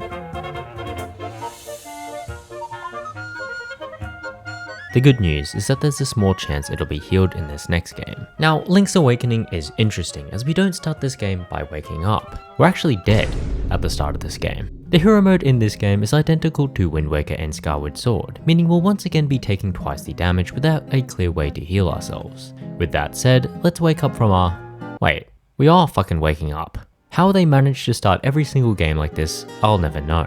Anyway, after waking up for the 73rd time, we threatened Taran into giving us back our shield, before making our way down to the Torombo shores, where I took a very tactical hit. By some miracle, our sword seems to have washed up on this very beach. Unfortunately, however, it seems like our pump action shotgun did not. So it looks like we're going to be slashing our way back to Mabe village. Considering we don't have our shotgun with us, we're going to need all the help we can get. Luckily for us, some poor soul had slipped and fallen down this well here, and while he died on impact, the heart piece he was carrying looks as good as new. With our heart gauge back to full capacity, I wasted no time shredding the moblins throughout the mysterious forest. Our main goal when coming here was to find a deathcap mushroom, and considering how fast we stumbled across one, I can only assume they're quite plentiful. Now, instead of eating this mushroom and ending the run instantly, I instead decided to have the Wicked Witch of the West turn it into some suspiciously fine powder. This powder was so powerful that it managed to turn a wild raccoon into a carbon copy of Taran. Not wanting to abuse this power, I simply grabbed the tail key and made my way over to the very first dungeon of the game. Now, typically I'd come into a starting dungeon like this with a lot of confidence, but there's just something about these 2D games that unnerves me. It didn't help that a lot of the enemies here had extremely sporadic movement patterns, almost as if they couldn't care less if I was there or not and just moved around as they saw fit. Before I knew it, I was down to my last heart. Now, most people in this situation would shrivel up in fear, not us though. If anything, this is how legends are born, and this was a chance to prove us. You're not that guy, pal. Trust me. You're not that guy. Alright, never mind. I guess I'm just dog shit. But that's okay. At times like these, I always remember a specific quote. When you're at rock bottom, the only way to go is up. Yeah, that's the last time I'm ever quoting that shit. Dogshit plays aside, I did manage to reach Moldorm, who's significantly easier in this game. All I did the whole fight was hide in the corner like a bitch with my shield up. Whenever I saw an opportunity to hit his tail, I'd pounce only to immediately hide back in the corner. Call me a pussy all you want, you'd just be admitting that you love me. Well, at least I assume most of you would. Either way, having soiled the full moon cello with our blood-soaked hands, we rushed back to Mabe village in the hopes of cleaning it. Before we can get to a sync however, we're stunlocked by these two kids, who proceed to waffle on and on about some problem with Bow Wow. Confused as to whether I was playing the right franchise, I once again fought my way through the mysterious forest. This eventually led us into the Moblin hideout, where I was gang fucked by a mob of Moblin archers. While I didn't perish here, it did mean we had to take on the King Moblin with only one heart. Thankfully though, this guy couldn't tell us apart from a rock wall. Having freed Bow Wow from the Moblin's clutches, he promptly becomes our new pet. With him by our side, we're able to cross the swamp here, granting us access to the Bottle Grotto. Now as far as early dungeons go, this one's not too bad. If anything, it helped confirm a suspicion I'd been having for a while now. I think my jump button's stuck. Having been forced onto the shitty Joy-Con controls, I knew for a fact that the rest of this playthrough was going to be about as fun as watching paint dry. Even so, I pushed through. While I definitely wasn't up to my usual mediocre standard, I'd somehow made it to the Hinox without dying, which is an achievement that wouldn't last long. I guess in a sense, this allows us to talk about some of these runbacks. See, in Link's Awakening, there's no checkpoints in dungeons, meaning we spawn right back at the start. From here, I either had to fight my way back to the Hinox or avoid all the enemies and hope that I didn't lose any hearts along the way. Now I did manage to beat the Hinox on my second attempt, but again, I was left on one heart. This time though, I was determined to become a legend. Apparently, I can't get anywhere with more than one heart to my name, as I arrived at the boss door with just that. This first attempt went how you'd expect it to. Meaning we once again had to run our way back through countless rooms, all while avoiding the countless bats and other enemies. Genie is not a particularly hard boss, and I was able to take him out on my second attempt. As I grabbed the horn, I made an oath to never die again. With the worst start possible well and truly behind us, I figured it was time to power up a bit. This saw us upgrading our magic powder, collecting a few heart pieces, starting our massive seashell hunt, and paying a premium price to Crazy Tracy for, well, I'll leave that up to your dirty minds. One thing I failed to mention earlier is that by this point, we'd completed quite a few trades between certain individuals. Our latest trade partner, however, has got to be the scummiest of them all. Now scummy might be a bit of an overstatement, as he did blackmail his friends into helping construct this bridge for us. With that, we're now able to enter Camelot Castle in the hopes of finding Richard's golden leaves. Now what Richard failed to mention was that his old home is now covered in dark nuts. I mean, the least he could do was tell us that these bastards are hiding behind walls. With the amount of time we spent on one heart, you'd think we were completing a different challenge. What I will say is that we wouldn't be stuck on this heart for long. Fortunately for us, the massage we received from Crazy Tracy seems to be working overtime, as we miraculously return from the dead just to beat this BDSM wannabe into the dirt. The awful deaths don't stop there though. See, considering I was once again low on HP, I thought it'd be a good idea to collect another few heart pieces. What I hadn't planned for was another round of A-button cuckery. This gotta be the worst run ever done by anyone. With the rate at which I was dying, I'd become Tracy's #1 customer, which was both sad and impressive considering her usual clientele. Eventually though, I'd stumbled my way back into Key Cavern, only for this to happen barely 10 minutes later. Yeah, nah, someone take the control away from me, please, just, The saddest part about all of this is that this dungeon has what I'd argue are the two easiest bosses in the entire game. You have the Dodongo Slugs, two dumbasses that can't tell their ass from their face, and the Slime Eyes, who somehow jumps towards heaven despite having no legs to generate the power needed. Both of these bosses are a complete cakewalk, which makes my current death tally a feat unobtainable by even the shittiest of players. Our performance, and yes, I'm dragging you guys into this now, was so disgraceful that we were exiled from Mabe Village and instead sent to Animal Village. Praying for a second chance, we used this opportunity to collect a few more heart pieces as well as continue our worldwide stranglehold on the trading market. To my surprise, we find Marin on the Torombo shorelines, and after speaking to her for a short while, she confesses that we're probably the worst player to ever buy this game. Feeling sympathetic, she agrees to help us move this walrus out of the way. So what if I'm the monster?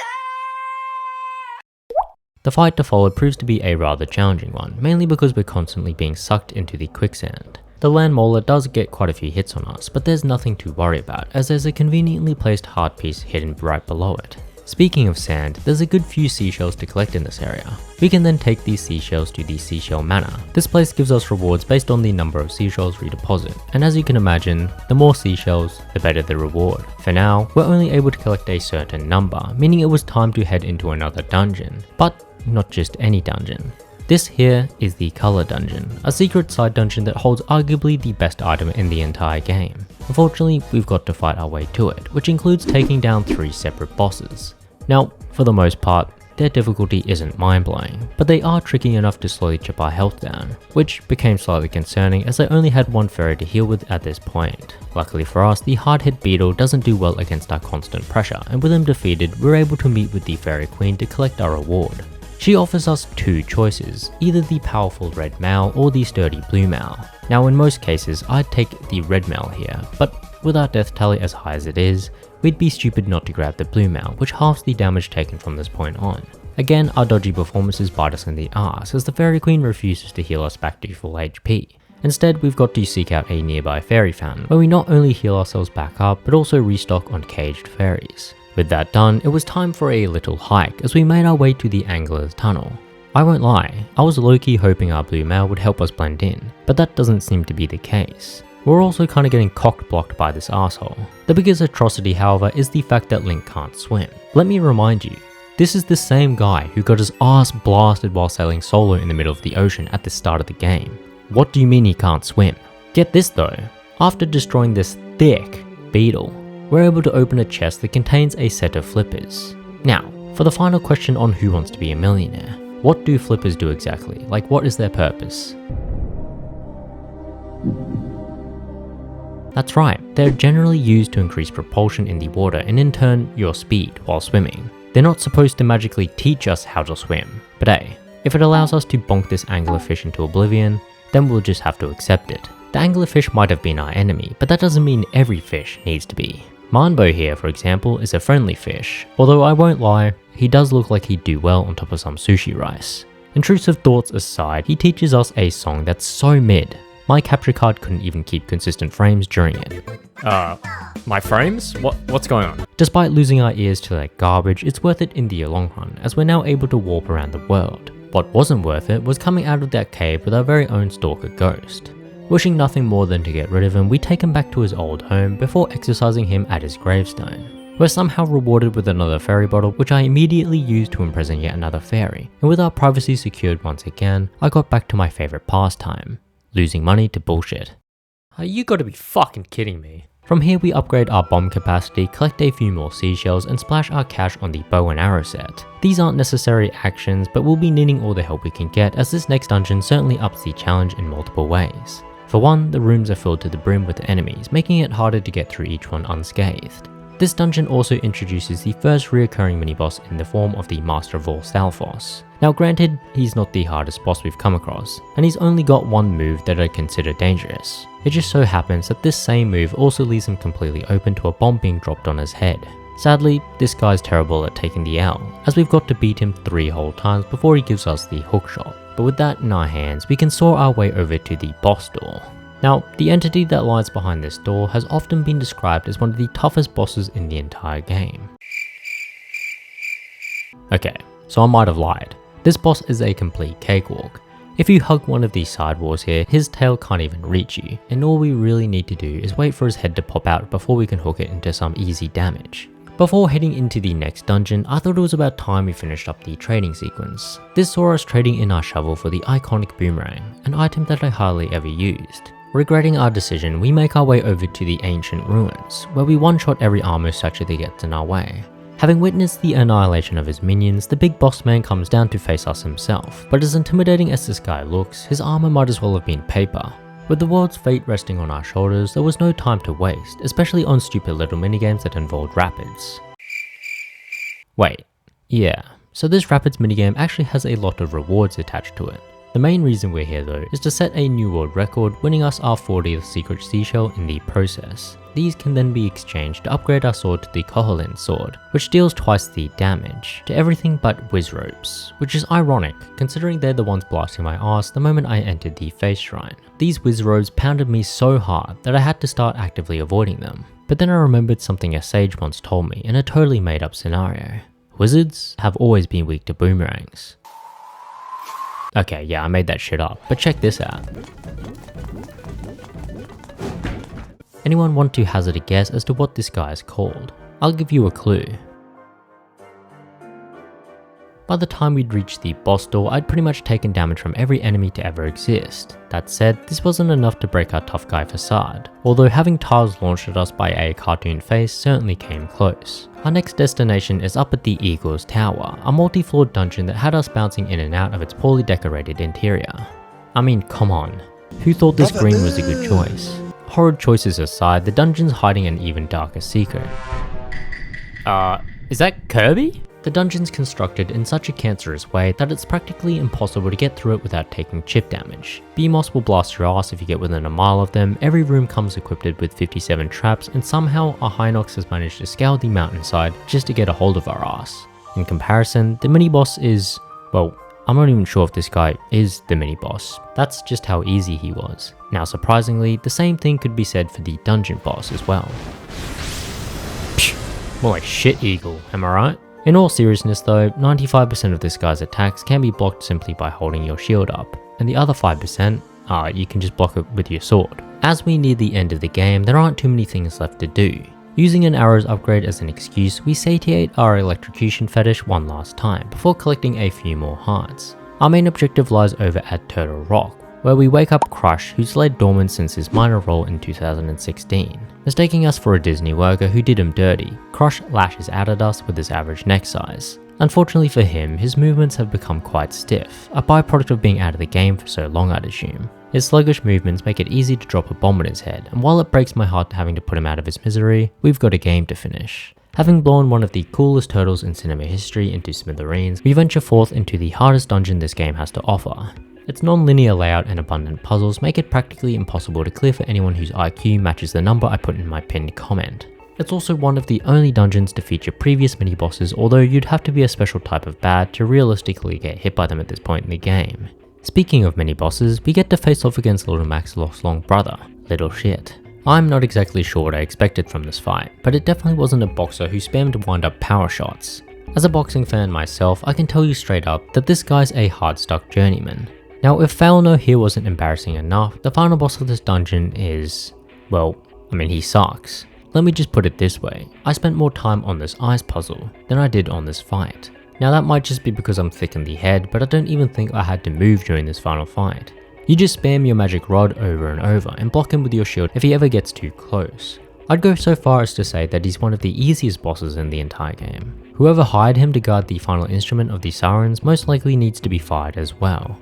With all 8 instruments collected, we steeled ourselves as we prepared to climb the 42 daunting steps towards the biggest Easter egg to ever exist. Now legend states that not only do you need to possess all 8 instruments of these sirens, you must also possess the ability to play them all simultaneously. And if we're being honest, there's no fucking way Link can do this. This is the same guy that couldn't even swim until he put some flippers on. So does it really surprise us that his music playing sounds like this?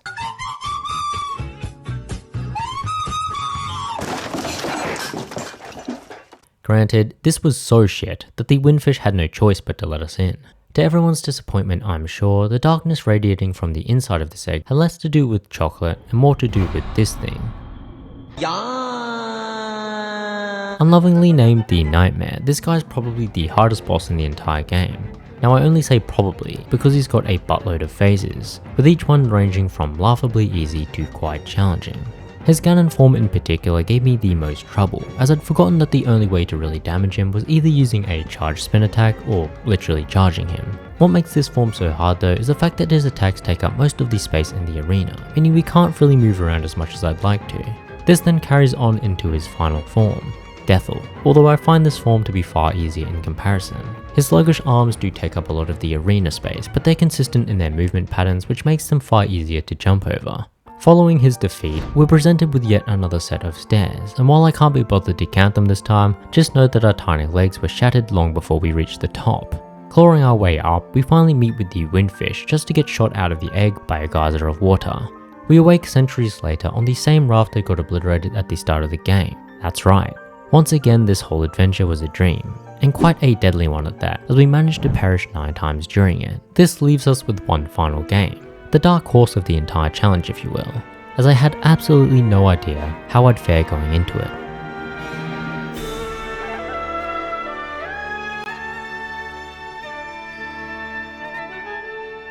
At this point, the Zelda franchise is coming up to its 40-year anniversary, yet despite its name, for the first 35 years or so, we'd played predominantly as Link. Echoes of Wisdom, however, look to change that. Wait, what the fuck? We're still Link. Okay, so maybe we do still play as Link, but only for a few minutes, as apparently that's all we really need to dumpster canon here. Having witnessed the greatest fall-off of all time amongst villains, the game looks to nerf us by purposefully sucking Link into the void. Despite all odds, Link still manages to whip a bow out of his ass and shoot one last arrow towards Zelda, solidifying the reason we've been playing as him for decades. Whilst coming to terms with the massive shoes she now has to fill, Zelda is now chased out of the cavern by the hefty expectations of every Zelda fan. Before we were even given a chance to catch our breath, we witness our father get slurped up by the darkness, realize that we've somehow lost our priceless earrings, and then been thrown into jail for the third time during this video. Despite it being her debut, Zelda has well and truly been shafted into one of the roughest prologues. Fortunately, not everything is doom and gloom, as we somehow cross paths with Tri, a light bulb that's escaped its musky owner's hands only to end up here after travelling through time. With the power of modern technology, Tri spawns us our very own Tri-Rod, and with it, we're able to copy and paste any object as long as we chant the following incantation: Ctrl-C, Ctrl-V. Despite us only being here for a few minutes, it had become quite apparent that our cell room wasn't equipped with a toilet. Between the drinks we had this morning and the questionable sanitary levels of this prison cell, it soon became clear that our #1 priority was to get the fuck out of here. Having copied Solid Snake's moveset, we sneak past the guards with ease only to meet with Impa. Having copied Greninja's moveset herself, Impa annihilates the guards following us before giving us a log and telling us to escape. With her final wish bouncing around in our minds, we make our way through the remaining caverns only to end up on the shoreline. One thing I do want to mention at this point is the use of the bed echo. As I'm sure everyone knows, the bed echo is one of the earliest echoes Zelda obtains, and while it's used predominantly to bridge gaps, you can technically spawn one to rest in. This heals Zelda over time, even in hero mode, which kinda defeats the purpose of the no hearts limiter. Because of that, I will not be resting in any beds that are created with our echoes. That said, I did allow myself to use beds that were already out in the world of Hyrule.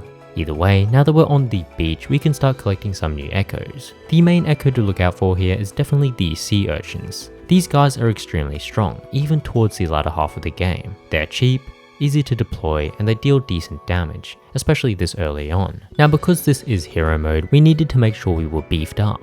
This saw us collecting every rupee in sight, as we'll need to buy the heart piece in the Saturn shop, before taking out this Caramadillo. Using him, we're able to break through this set of boxes, leading us to our 4th heart piece. Along the way, we also stopped in at another cave, where we learnt the Fire Ignazole Echo, which allowed us to collect our first fairy bottle. Eventually, we stumble across a small moblin camp, and it's important that we copy one of the spear moblins here, as we'll be needing them to deal with a particularly strong enemy soon enough. See, directly past the moblin camp is a pathway leading up to the first rift.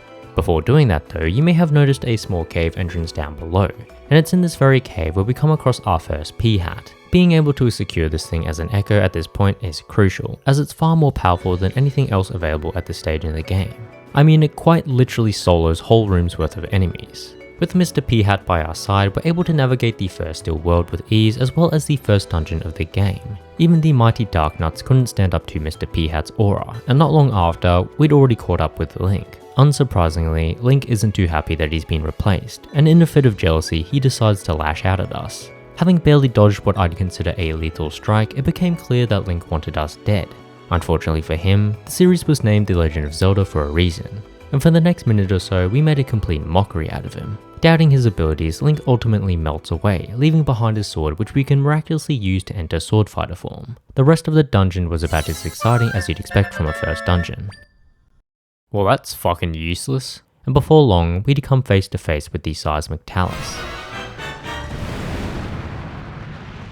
Now, realistically, this boss wasn't going to cause us any problems. Our P-Hat's able to hit his orb no matter where he places it, and with our new sword fighter form, we're able to shred through it in record time. Upon his defeat, Tri gets a nice little power boost, allowing us to spawn even more echoes. Upon leaving the ruins, we meet up with Minister Lefty, before heading down to Luberry's workshop. This workshop will become very important the further on we progress, but for now, it just acts as a milestone. With more questions than answers, Tri decides to go Google search for a guide on where to go next. Upon returning, Tri informs us of 2 great rifts that we'll need to deal with, and it's at this point where the world essentially opens up. Now, we can complete these 2 rifts in any order that we want, but knowing I'd rather backflip into a pool of Lego pieces than fight the Jabal Ruins boss, I think it's obvious where we're heading first. That being said, I'd forgotten how many centuries it took to beat a single redead. Having turned 79 since this fight began, we're finally free to meet Donna, the captain of the Gerudo warriors. She tells us to meet her at the Gerudo Palace, where we're mocked and ridiculed for our blonde hair. Being the kind soul that we are, we brush these hateful thoughts aside as we save group after group after group of these Gerudo guards. Yet despite all of this, the Gerudo people still couldn't accept our hair color. In a last-ditch effort to feel loved again, we dive into another stilled world where we come across one of the best echoes on offer. It might not be apparent at first, but these swamp wannabes can actually be defeated. Using our new friend, we're able to secure the rest of Tri's friends, closing the rift and rescuing Facet as a result. We ignore the fact that we just witnessed a murder and instead make our way over to the Gerudo Sanctum. This dungeon has quite a few echoes that are pretty good. This dungeon also helps me demonstrate just how powerful certain echoes are against one another. And then you have other enemies like the tornadoes who are just completely useless. Their whole personality revolves around knocking us off these platforms, but even in hero mode, this deals 0 damage. Having blown our way through this dungeon, we once again meet up with Link. Or should I say, Links. Now contrary to the first fight with Link, this one is actually pretty hard, and that's for one main reason. Holy shit, that almost one-hit us. The only thing Echoes really do in this fight is pulling aggro, meaning we're the ones that have to get up close and personal. While there were a few close calls, we managed to defeat Link for a second time. Having learnt nothing from our first encounter, he once again runs off without his weapon, meaning we can now shoot arrows while in sword fighter form. Now this is where I'm supposed to say the rest of this dungeon is easy as pie, yet there was one thing I hadn't accounted for: my own stupidity.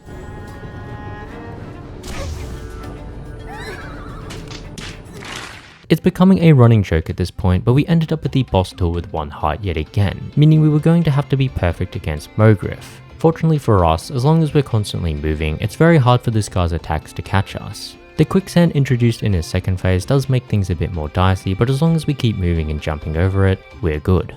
Despite closing the rift here, we're not quite done with the Gerudo region, as there's numerous side quests and collectibles yet to be discovered. Importantly though, what we do want to do is get rid of the 2 Lamolas that are causing havoc in the desert, as they'll open up a side quest later on. These enemies are quite tough at this point in the game though, as their fight arenas are completely covered in quicksand. The constant third wheeling from these smaller enemies doesn't really help either. With the desert worm infestation taken care of, it was finally time to return to Hyrule Field. Along the way, we dropped into Luberry's workshop where we used our might crystals to upgrade our sword to level 2. In hindsight, I really should have upgraded the energy gauge first, as it's probably the most useful of the 3 upgrades.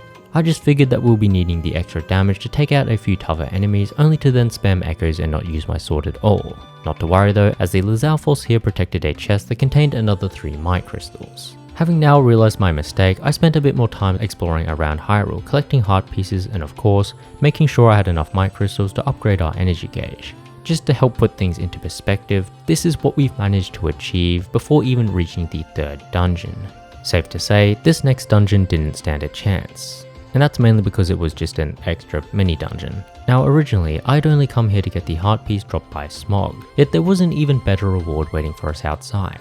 See, outside of this very temple is an archaeologist named Sargo, and while he was too big a pussy to enter himself, he was pretty curious to know what was making those sounds. Shocked to learn that we had somehow bested a talking cloud, Sargo hands us the ancient charm, which is one of the first items that's actually useful. With all of that out of the way though, we headed on over to Jabal Waters, where we learned that Lord Jabu Jabu had been throwing a few tantrums. Now, not to side with evil here, but if I was listening to this shite,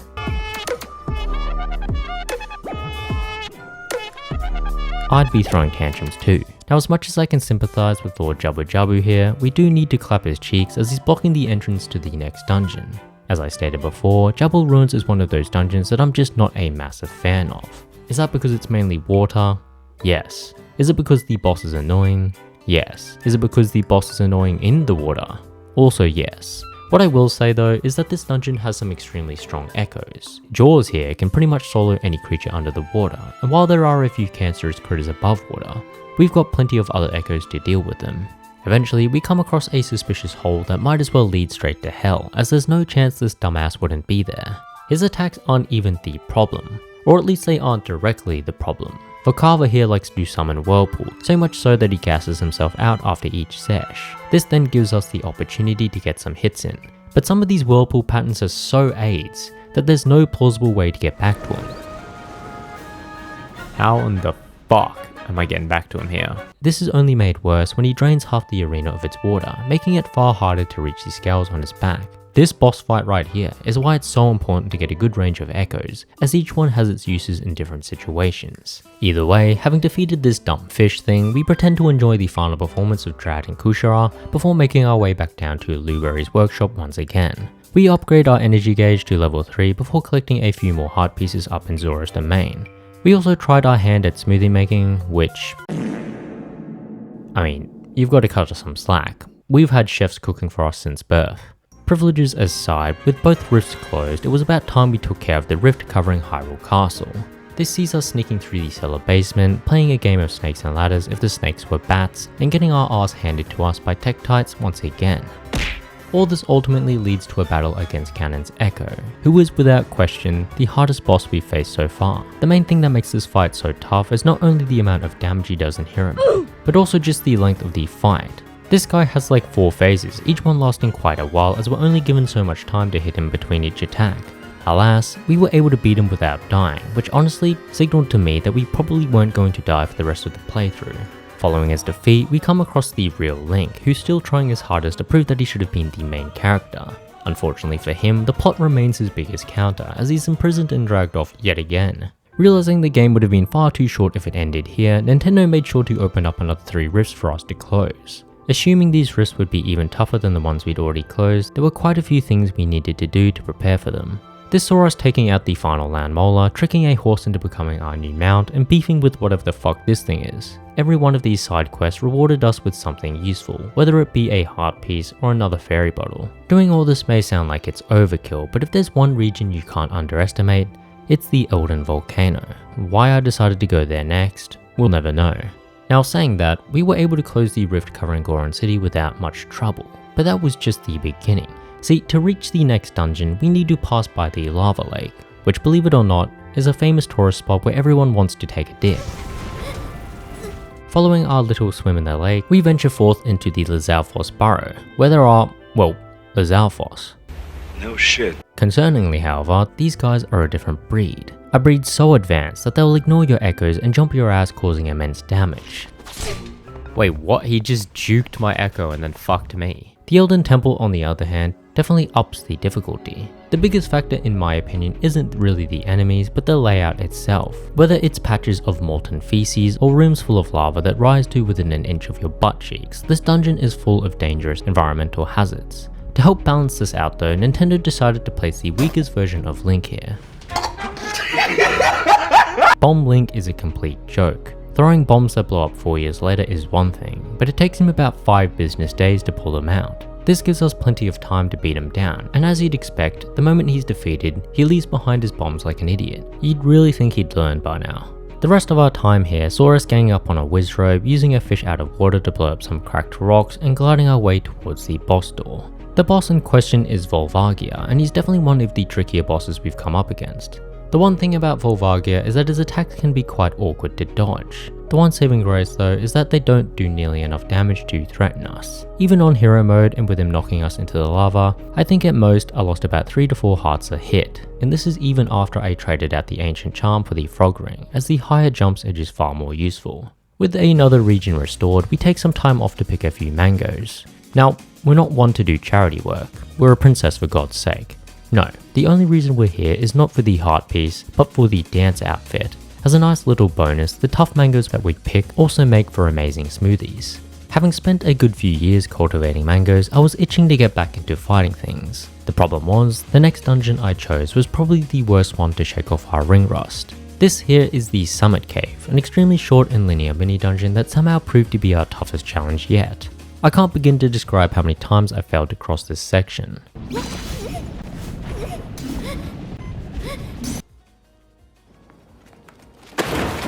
For whatever reason, I just couldn't get the Strangula to stop snapping at the very end, which cost me God knows how many hearts and damage. The pain didn't stop there though, as our main objective for coming here was to defeat the volcanic talus. This guy is much more than a beefed up replica of the seismic talus. Not only does he have more phases, but his body is completely covered in fire, meaning most of our echoes burn to death well before reaching his orb.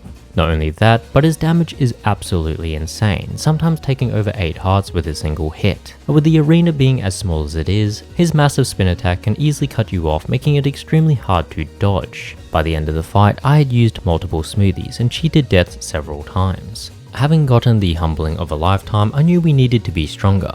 With that in mind, we paid Lubury another visit where we upgraded our sword to level 3 as well as our bow to level 2. We're now ready to take on the Farron Wetlands, which is a region I've only ever reached by climbing across trees. Like everywhere else, this place is full of rifts. What is new though, is being thrown into a cell after restoring said rifts. As strange as it is to say, we've actually spent a good while in prisons, meaning we're the masters of prison breaks at this point. Impressed by our prison breaking skills, Bossu agrees to give us his membership card, which we can use to gain access to the sweet spot. Upon our arrival however, we witness a rift engulf our new friends. As a proud member of the Cotton Candy Slurpers, it was up to us to restore our club back to its prime. This was easier said than done however, as the Farron Temple was one of the toughest dungeons we'd had ventured through so far. Its non-linear design and branching paths make it hard to navigate. And this paired with annoying enemies like the Beamos made our time in this dungeon accustomed to living in hell. Thankfully the boss of this dungeon isn't really that hard. The only challenging aspect of this entire fight is having to switch between your echoes on a rather frequent basis. Not only does Goma shoot out eggs that hatch into spiderlings, but occasionally she'll shoot out webs on the ground that we have to burn with a fire echo. It's in these scenarios when you're not really paying attention to Goma herself that you're likely to get incinerated by her beam. And trust me when I say, you can't afford to tank too many of these. Look at all this damage! Following Goma's defeat, we learn about Null and its desire to consume everything, which sounds a lot like someone else I know. Before leaving the Farron Wetlands, I made sure to pay this lone Darknut a visit, as we'll be needing him to fight an incredibly strong enemy later on. For now though, let's brew up a few more smoothies and then head up the Hebra Mountain, which just so happens to be the first area in which we take consistent damage. As stylish as our dancer robes are, they're not exactly the warmest set of clothes. That said, we can spawn a fuck ton of fire ignozoles that help keep us warm as we explore the surrounding snowscape. Eventually we meet with Conde, who just so happens to be the same Yeti we stumbled across earlier. With his help, we're able to access the penultimate still world, which eventually leads us to Lanayru Temple.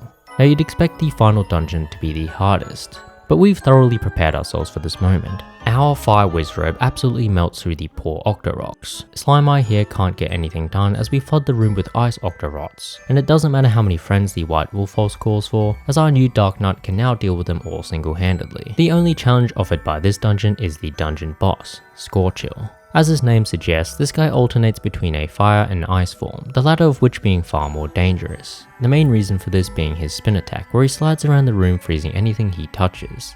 His damage isn't anything mind-blowing, but the fact this part of the fight takes place on ice makes it cancerous to dodge. His fire form in comparison is a straight up nerf. As long as we keep moving, none of his attacks can hit us, and with us keeping him distracted, it gives our echoes the perfect opportunity to knock that stupid looking helmet off his head. With the final dungeon completed, there remained one final goal: rid the world of Null. Now to do this we need to make our way through the Eternal Forest, which is really just a puzzle disguised as a new region. That said, there's one other thing we can do here, and it involves following a set of curious tracks. If your hunter level is at least level 69, then you'll eventually stumble across a Lionel, who is without a doubt the strongest enemy in the entire game. This was the main reason we picked up the level 3 Darknut in the first place, and as strong as he was, he needed to be resummoned a total of 6 times before he was able to take out even one Lionel. With this powerhouse now behind us, we blasted our way through the final still world until we came across... wait. Ourselves. What? It was at this moment that everything fell into place. The king throwing us into jail, Link being overly aggressive towards us, even the tantrums thrown by Lord Jabu Jabu. All of them were because of this fake Zelda. All of that trouble, just because she said mint chocolate was the best ice cream flavor. What? Psh, how could she? It looks like we'll have to dish out more than simple revenge this time around. Knowing she's in for an ass kicking, Echo Zelda will constantly fly around the arena, summoning echoes of enemies. The sad part about all of this though is that we barely have to do anything. All we need to do is summon a single Lionel. This one Lionel will absolutely obliterate every other shadow summoned, giving us ample time to snipe this floating bitch out of the sky. With our impersonator taken care of, we repay Link's favour by saving him in the exact same way. Accepting that he's no longer the main character of this game, Link teams up with us as we look to rid the world of Null. Now Null is by far the hardest boss in the entire game. Not only do we need to avoid his constant attacks and echoes, but we have to rely on Link's AI to do good damage. The hardest part of the fight though is of course his final phase, and more precisely, the moment he summons a bunch of Ganons. Your placement and movements are fully reliant on the order in which the Ganons spawn, and with how much shit is happening on screen at once, I wouldn't blame you for losing track. Now I do have something to confess here. This was actually my second time recording this session. My first attempt, I got killed by one of the Ganons and was forced to use a fairy. Unfortunately, I found out later that the footage for that recording corrupted, meaning I couldn't access and show it here. Even so, it'll be counted as a death for this game, even if I didn't die this time around. With Null defeated, we say goodbye to Tri before finding ourselves back in Hyrule with the Link. With the townspeople surrounding us, it was only right that I let them know about our mint chocolate impersonator. With the misunderstanding cleared up and the king as happy as can be, I think it's about time we looked at how these games' hero modes stack up against one another. Wind Waker and Echoes of Wisdom were by far the easiest of the bunch. The enemies in Wind Waker just don't do enough damage, even in hero mode. And in Echoes of Wisdom, you can kind of camp around in the back and let your echoes do all the heavy lifting. On the other side of things, Skyward Sword came in as the second hardest hero mode, and surprisingly, Link's Awakening came out on top as the hardest. Skyward Sword may have the most ways to heal yourself outside of heart drops, but it's also got one of the harder combat systems as it relies on directional inputs. The difficulty of Link's Awakening is similar in a sense, as it's limited to a 2D space, meaning you have less movement options to avoid enemy attacks overall. At the end of the day though, I wouldn't say any of these games were particularly hard even on hero mode. That being said, I do now think it is the definitive way to play these games going forward. It really does make you reconsider certain situations, maybe take more time to explore the world and upgrade your gear. And for me personally, it made me appreciate the storytelling and even the stakes in the story, as it all feels a lot more intimidating as a whole. Either way, I hope you guys enjoyed this video. It took a fuck ton of time to make, so I'd appreciate it if you could leave a like if you somehow gotten this far. If you're clinically insane, then, feel free to subscribe as well, I guess. We can all be a little huddle of insane people. I hope you all have an enjoyable day, and I'll see you all in the next one.